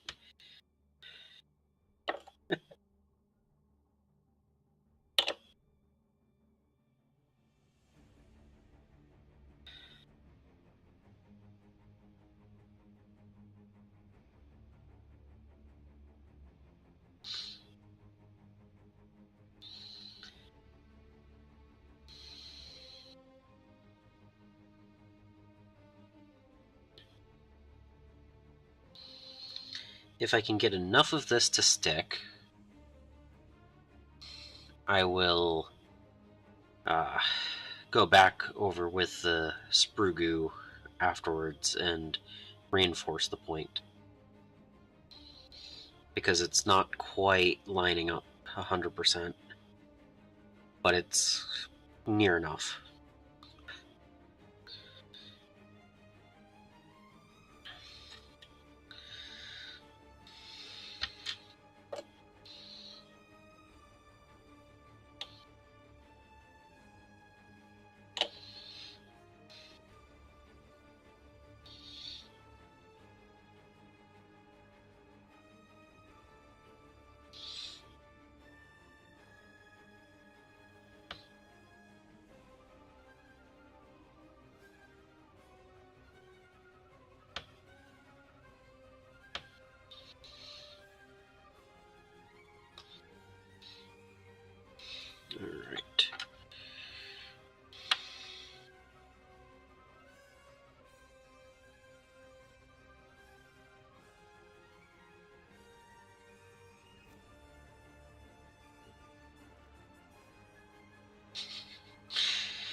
Yeah, I do like having so many different options to work on. Just skipping between projects is nice, so long as you do eventually go back and finish the ones that you start.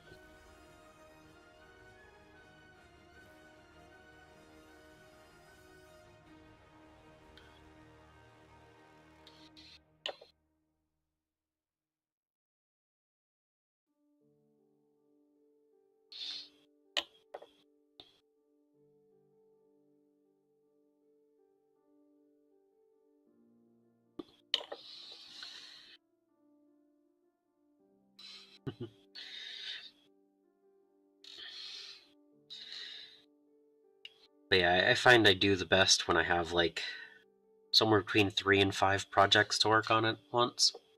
Um, Usually I try to make it 1 or 2 large projects and a couple of small ones. I do like to finish a project here and there, but doesn't always work out that way. Um, but when you have 5 large projects all at once, and none of them are easy little things to do, that can take a hit. Um, I probably shouldn't have worked on the knights when I did. It wasn't my priority project, but they were knights.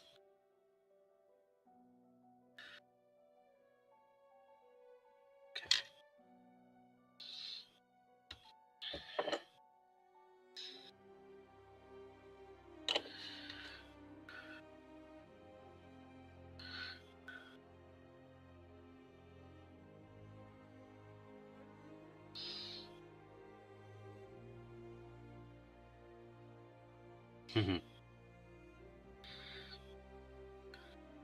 I've worked a little bit with resin. Um, I don't find it horrible, but I do find I like to modify things a little bit, and it's easier to modify plastic.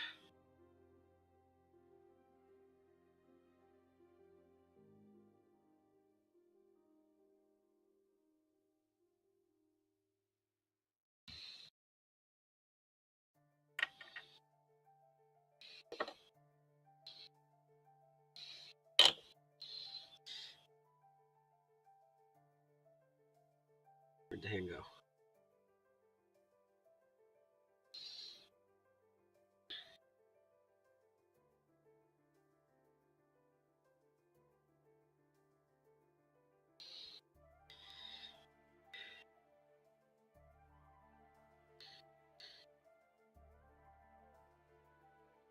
Ah, come on.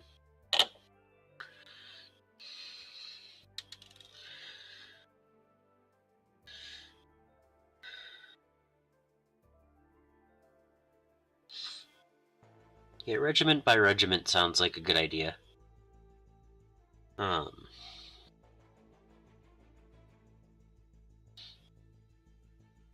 I think I take on a few too many projects at once. Um,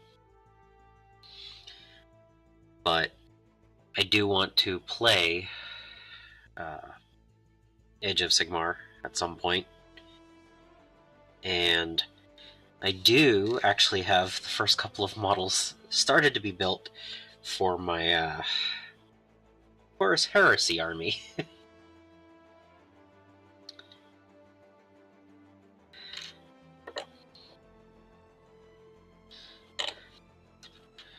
And that's not a high priority, but I wanted to have a few going together so I knew what I was doing with them. And There's a lot of cool little pouches and stuff that you can put on them, so.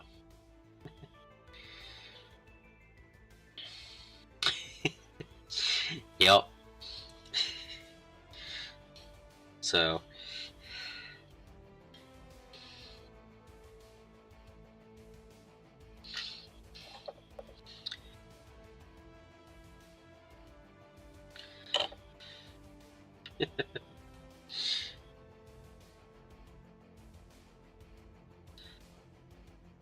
Because I don't have enough firstborn Space Marines in my collection already. But between the Age of Darkness box and the newer release with the Mark III Marines, I only had to add 2 models to make a 3,000 point legal list for my Death Guard. Going Death Guard.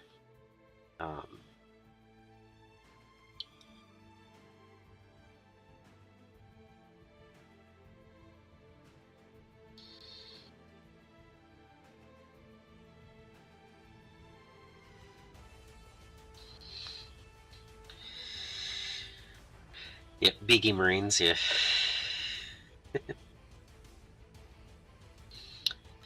But yeah, I'm doing a Mark III and Mark VI Death Guard army. Running them as a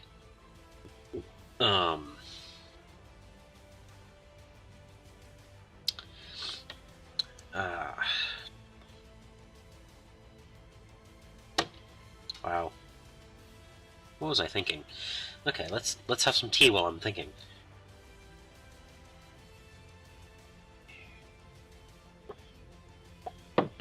So, yeah, I happen to have 2 older metal Space Marine models, and I just had to put new shoulder pads on them, and then I'm going to paint them as my 2 apothecaries, and with the apothecaries and loyalist Death Guard.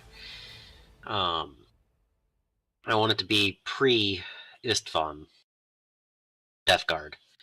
So I was originally thinking about doing the 70, but I just figured I'd just do it pre-Istvan and call it good. But those 2 boxes and 2 apothecaries using artificer armor, whole army, is viable. So that's pretty cool. And my plan is... Yeah, here, give me a second.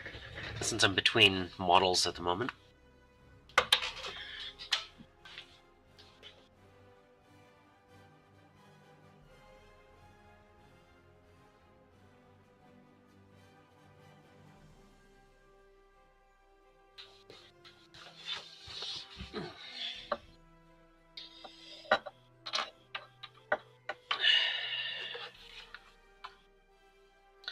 So, the Mark VI,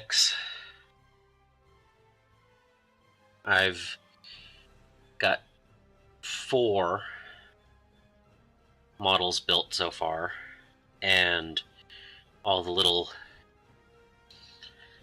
pouches and everything, because they were known to always have everything they needed to keep pushing. So I just haven't glued the bolters in, because I want to be able to paint their chests better. So I'm going to have 2 units of 20 in Mark VI armor as my normal tactical Marines. And then I'm going to do all of my Mark III as my heavy squads and veteran squads to go with them, and then I have these old metal Space Marines with the drilled barrels and everything, and I just have to put the 2 shoulder pads on them, and that'll be my Artificer Armor Apothecaries. So really cool old school metal Marines to go with them. So, plus they already have chainswords. So,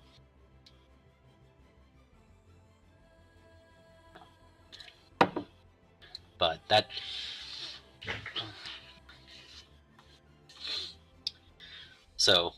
I only have 6 models that are actually standing yet for them, but again, it's a side project for when I need to take a break from something else. I mean,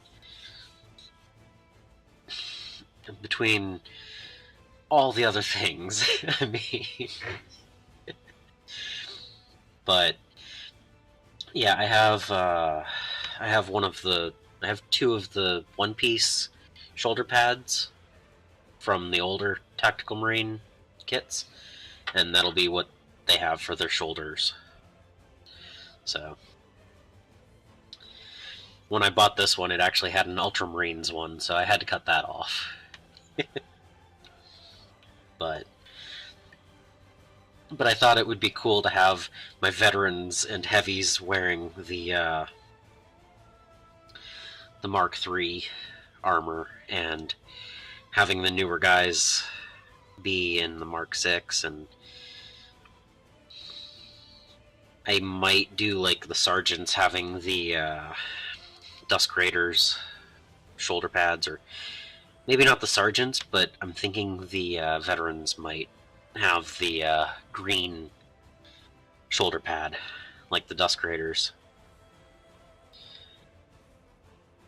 since they're veterans. So again, I have ideas of what I want to do, but there's only so much time in the day.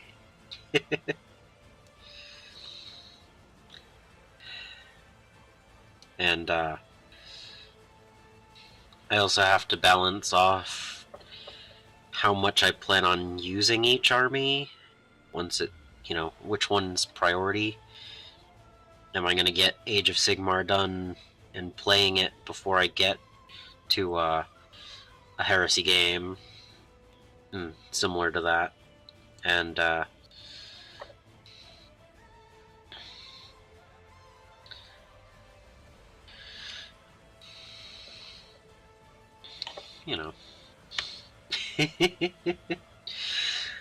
yeah, but that's why I have a few larger projects and a few smaller projects going at once. It's like some of them have priority and some don't, and when I started building the Imperial Knights, I was like, yep, that's going to be a priority. Everything else gets put to the side. I'm going to build. Don't need to paint them right now, but they're a priority to build. And 2 weeks later, they were built.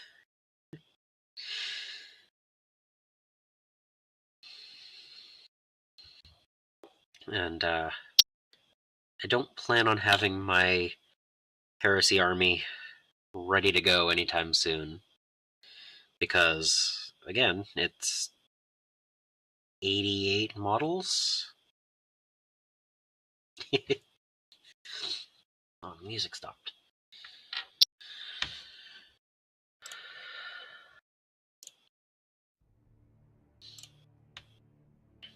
But yeah, I mean, not something I plan on having done in the next couple of weeks, but definitely a project for it's pretty cool. And again, I mean, building up a couple of tactical marines here and there, I mean, honestly, with all of the pouches and everything, they take a little while to put together.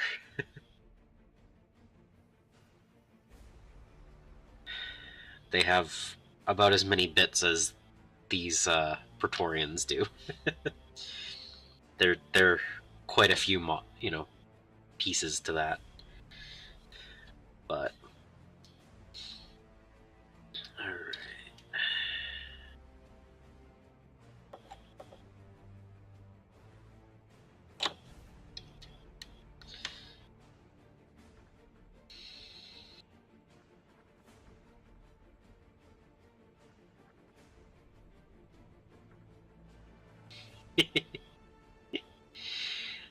Yeah.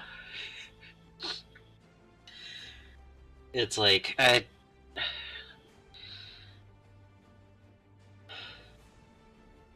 look at all the different items I have and all the different projects, and I love being able to go between them. But I do jump more than I should. I should finish some of my projects before moving on to others. And so, like, I know I have my Dark Eldar over there, a couple of Venoms and not Venoms, Raiders and Ravagers, and yep, they're not a priority right now. Like, I'll get, I'll paint up 10 Kroot in 2 hours, and then I won't work on any of my Tau for a month or two. And some of my armies have kind of sat in the background. And, sometimes it's just something I want to do for a change of pace, and sometimes there's a reason to put the priority to it. So.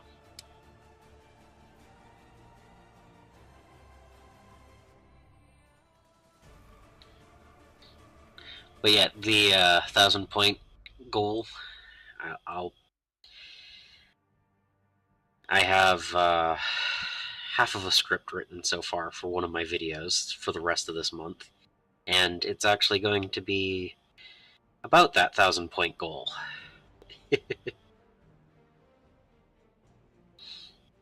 So, spoiler. One of my main goals of 2024 is to actually get all armies that are capable of going to 1,000 points or more to 1,000 points playable. So, there you go. There's the spoiler. But with the amount of different armies I have and where each of them are right now, like, for the Disciples of Tzeentch, I have 1,000-point army built and primed, but they're not painted. Other than the blue horrors and crimson horrors that I still haven't been able to get. If you ever collect Disciples of Tzeentch, realize that a single box of pink horrors requires 2 more boxes of blue horrors. So when you go, oh hey, I think I'll get 2 boxes of those. Yeah, you just said, yeah, you want to work on 10 boxes of models.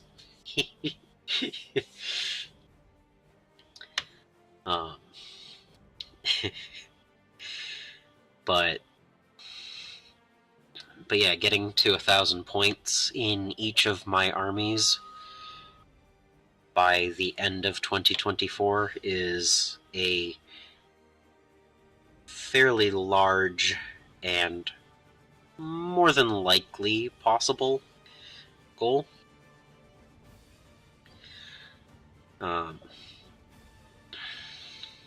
There might be a few outliers there, like the likelihood of me getting my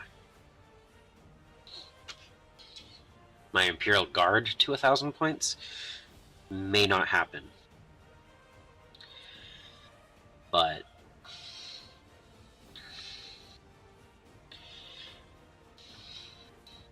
and like my AdMech, I don't even consider that because, like I said, that and my Dark Eldar, if they're not a viable option to 1,000 points, I'm not planning on like adding models to make it that way. They're not like, I'm not planning to go out and spend a lot of money to get every one of them to that point. But, you know, there's a certain level of, I don't know, if I own the army, it makes sense to get to a playable rate. And that was kind of the point behind doing all of the orcs in a month, was to see how that went to get it to 1,000 points. And like my Dark Angels, I easily have over 1,000 points already painted, and my Blood Angels is all painted except for like 2 characters.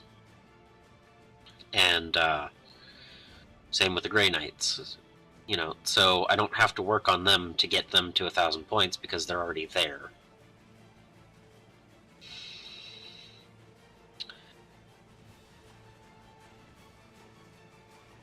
I just glued the wrong arm on here.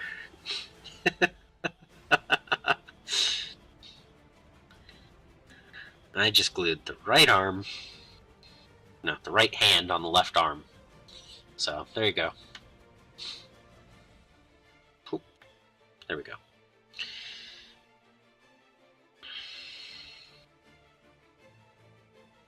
At least I think I did, and now I just pulled it off, so...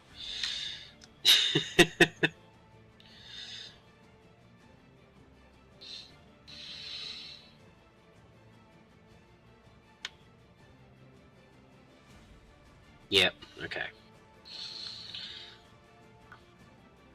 Again, if it hasn't fully hardened, it's fairly easy to unstick it.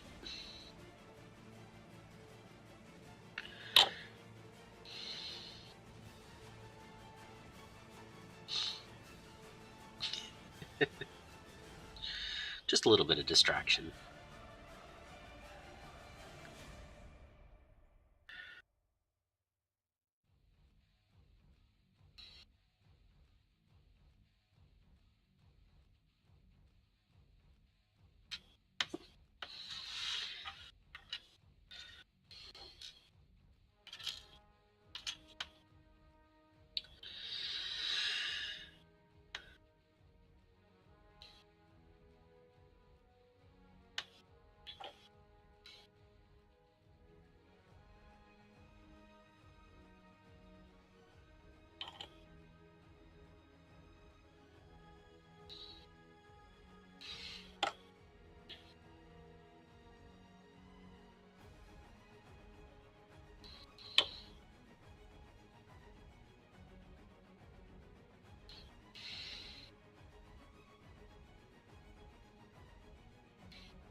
But yeah, I need to... I'm almost done going through every army I have and writing down which units I have and where they are in the build cycle, and that was something I wanted to do before the end of the year, and, you know, I got 3 weeks left, so I think that's still doable. But I think that's an important part when you have a collection this large. To actually, you know what you own. Kind of helps a little bit for making sure the projects don't get out of hand.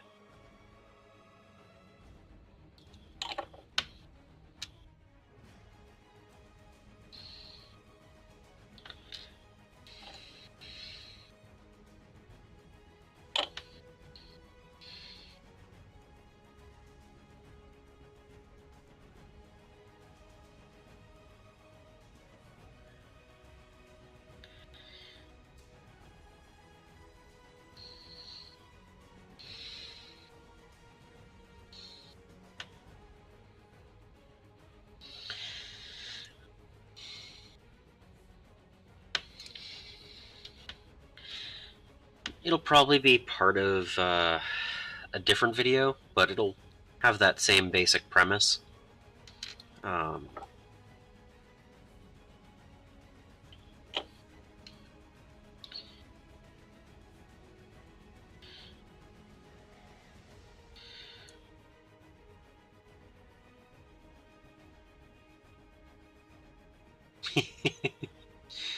Yeah.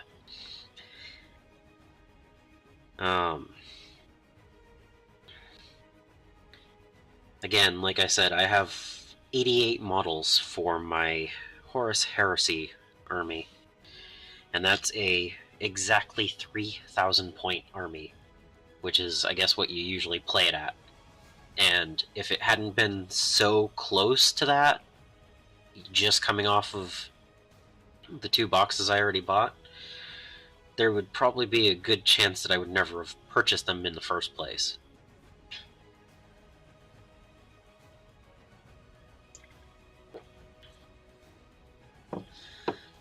The good news is there are people at the game shop that I go to that play Heresy, so it's not like I'm building a completely random game system or anything. It's why I haven't actually worked on the Malifaux and other side models yet. I don't know anyone in the area that plays, which is actually kind of weird because, I mean, I'm about 2 hours away from Weird headquarters.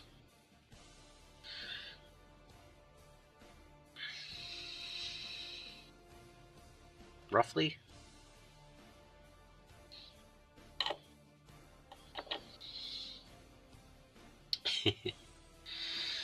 But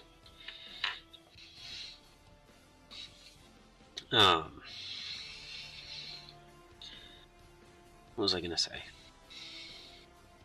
Probably need to stay hydrated.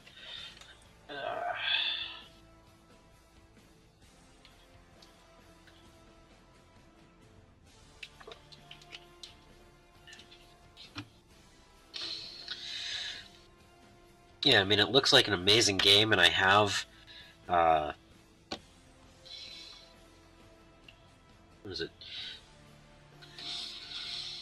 I probably have 2 viable guild forces. I'm pretty sure. I'm pretty sure they're guild. But I just haven't seen anyone at the game shop I go to that plays. I'm sure if I went further south, I could probably find someone. But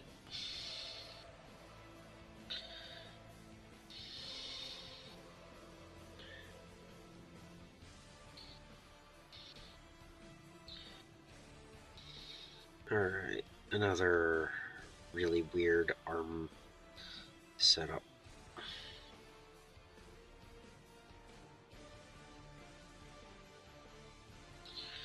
Come on.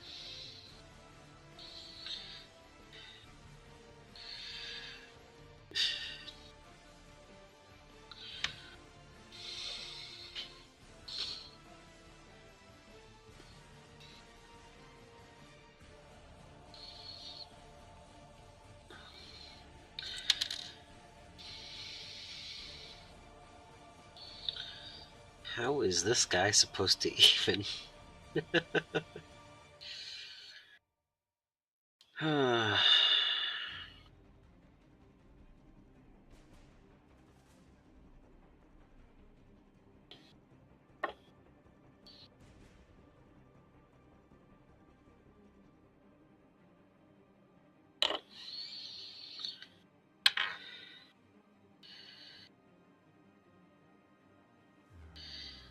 Yeah, this is weird.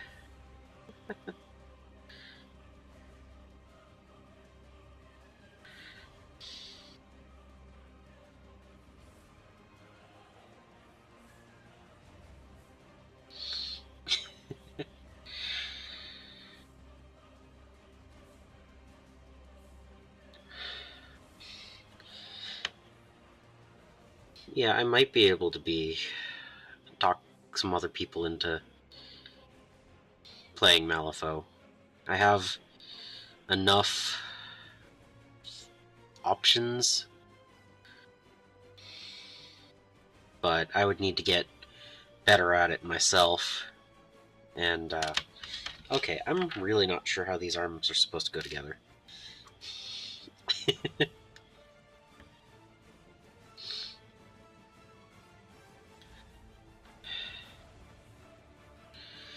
uh,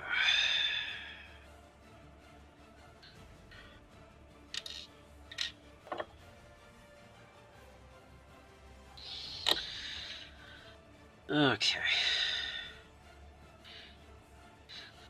They're just upset because I didn't go with the sword and board Lich Guard instead.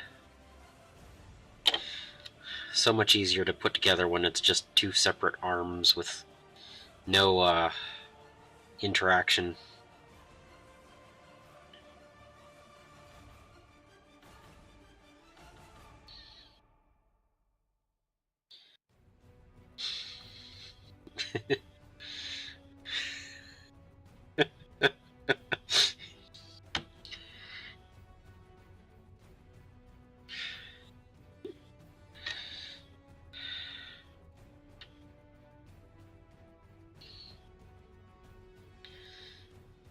Yeah, that is just so weird. Anyway.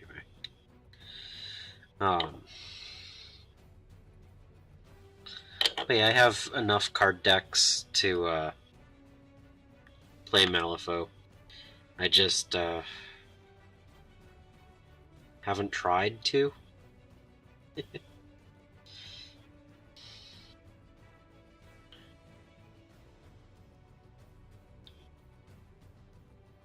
So.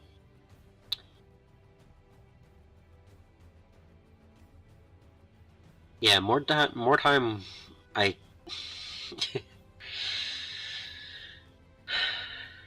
I really wish they would just re-release more time, because that is definitely a fun game based on things that I've watched them play before. Um, I used to watch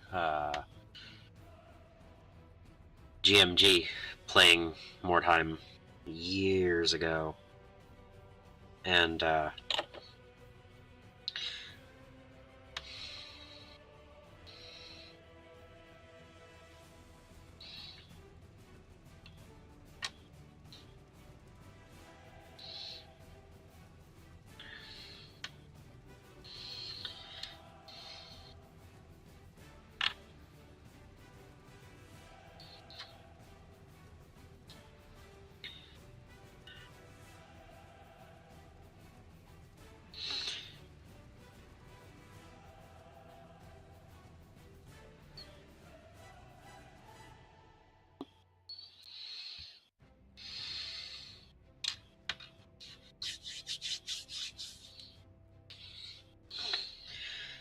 yeah, there are some demo games up there.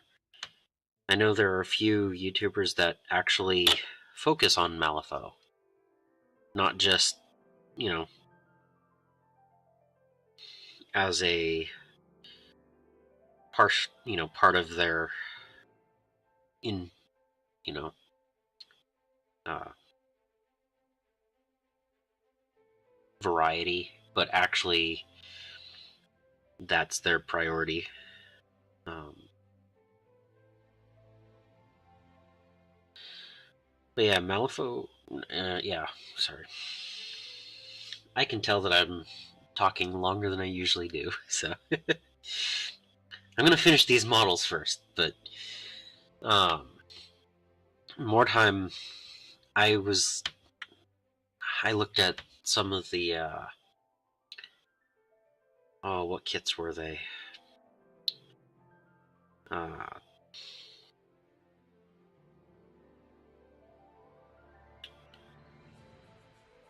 Frostgrave models. Those always looked cool, and some of the uh,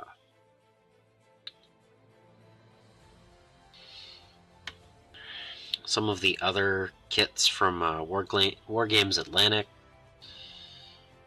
and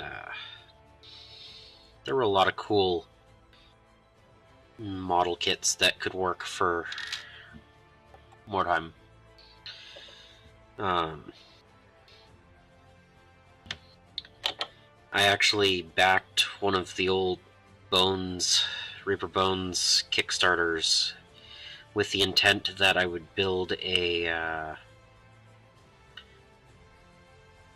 what was it? An Orcs and Goblins army using kobolds.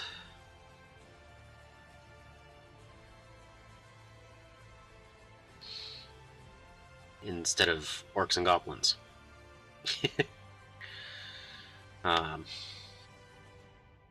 By the time I got the Kickstarter in, I had lost some interest. But that was because Kickstarters can take quite a bit longer than... Ooh, shiny! Click! Can.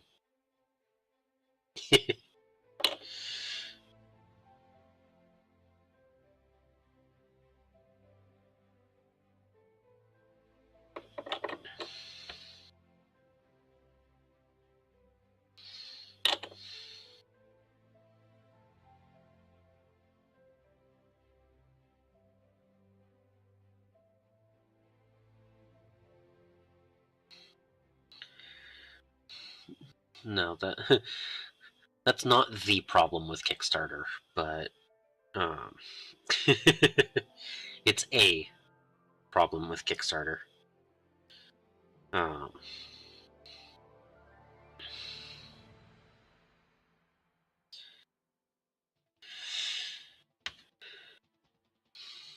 I've had good and bad results with it over the years.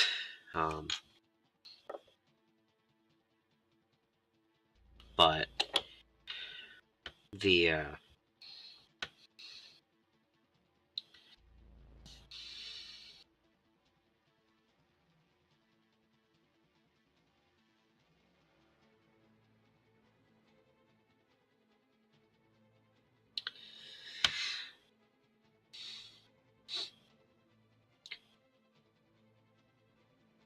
overall, I mean, I think it really just goes into the companies behind each Kickstarter. I mean, the ones that have been good have been perfectly fine, and other than taking a bit of extra time in expectations and kind of vetting what the business is behind it, I mean, it's pretty good. I mean, I've had 2 get to me on time. 1 take a couple of months longer than it should have, and 1 steal my money. So, overall, I think that's everything. But overall, not horrible results, but, you know. And there have been 2 or 3 that I've wanted to back, but couldn't at the time, and now I can't even find it. So even if they did back, actually become a thing, they're kind of hard to search back in the past to find things.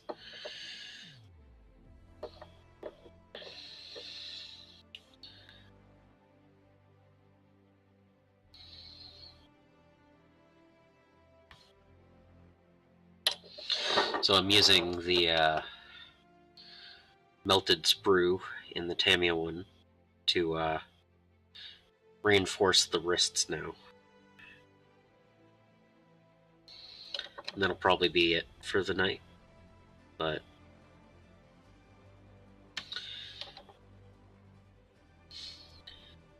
yeah, and then the biggest thing when you think about the the Kickstarters, it's like, okay, yeah, I backed this. Did I really need to? Like, there's always something new shiny. I even considered collecting Conquest, but it's slightly different scale, and they're cool models, but I'm trying to keep it to 28/32 millimeter.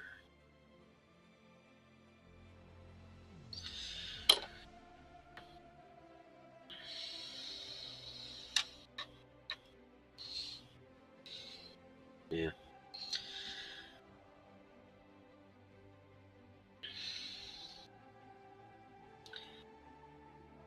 Yeah, it was one of the earlier Kickstarters that had an issue. Um,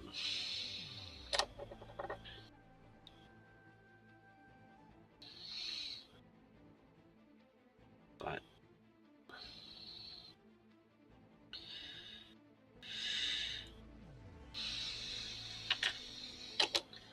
and yeah, I think having such a large pile because of the Reaper bones, like that was a good Kickstarter. They provided everything that they said they were. It's just that by the time I got them, I was like, oh, that was a lot of models. And it's one of the reasons why, what is it, like almost 10% of my pile of shame, or not even, it's more than 10% of my pile of shame, almost 10% of my model collection is from Reaper Bones. One time. Yeah, value for money, definitely. Probably a little bit more money than I should have spent at the time, and way more models than I needed for a long, long time.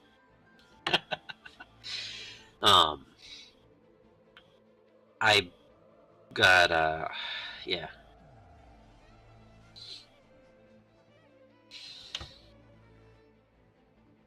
Yeah, it was a...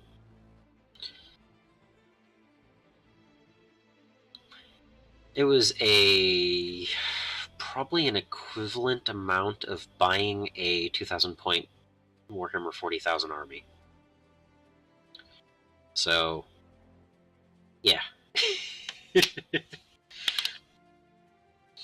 and it doesn't take primer like this plastic does.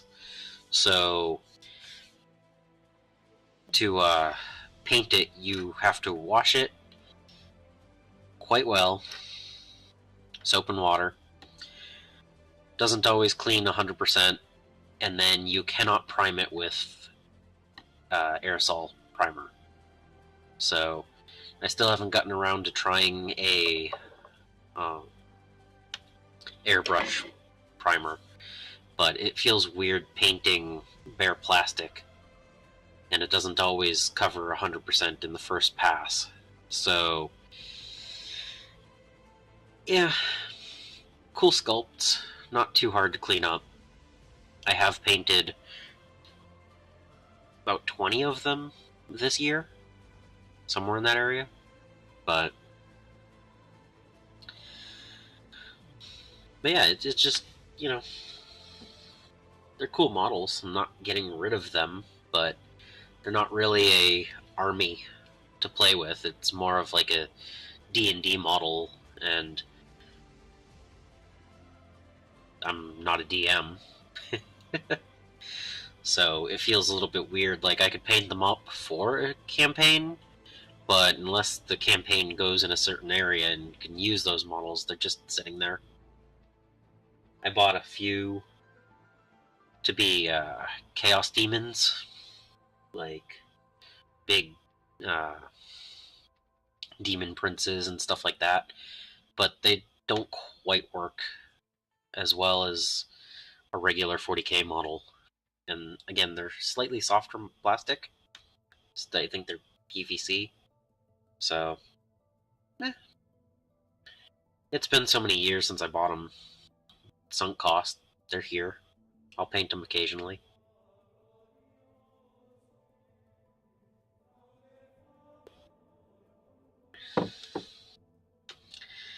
overall, it was a little bit longer than I was originally planning to go, but I got the 4 Praetorians built. This guy's arms are really weird. Pretty sure they're not how they're supposed to be. But he's holding it. So...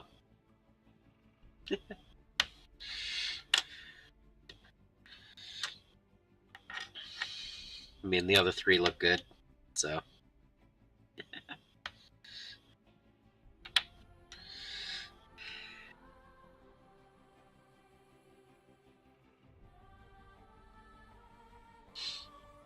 Nope, that's still not 100%.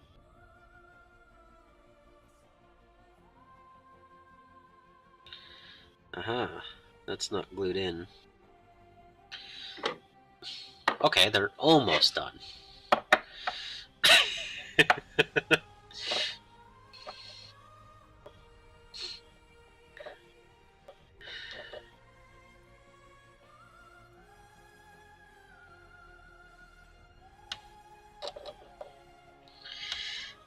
Yeah, action pose, definitely. I'm actually using the gap filling one, and I'm going around the socket. It's just going to fuse to the plastic around it.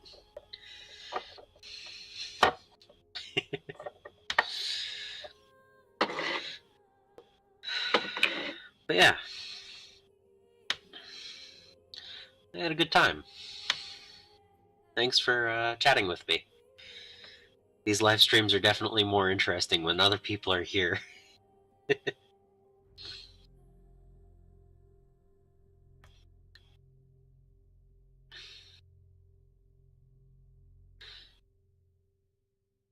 Yeah, one of these next few live streams, I'm thinking I'll probably do some painting as a change.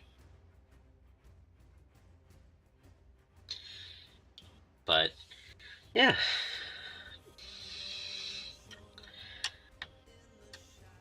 Thanks again. And until next time, I hope you find your bit of bliss.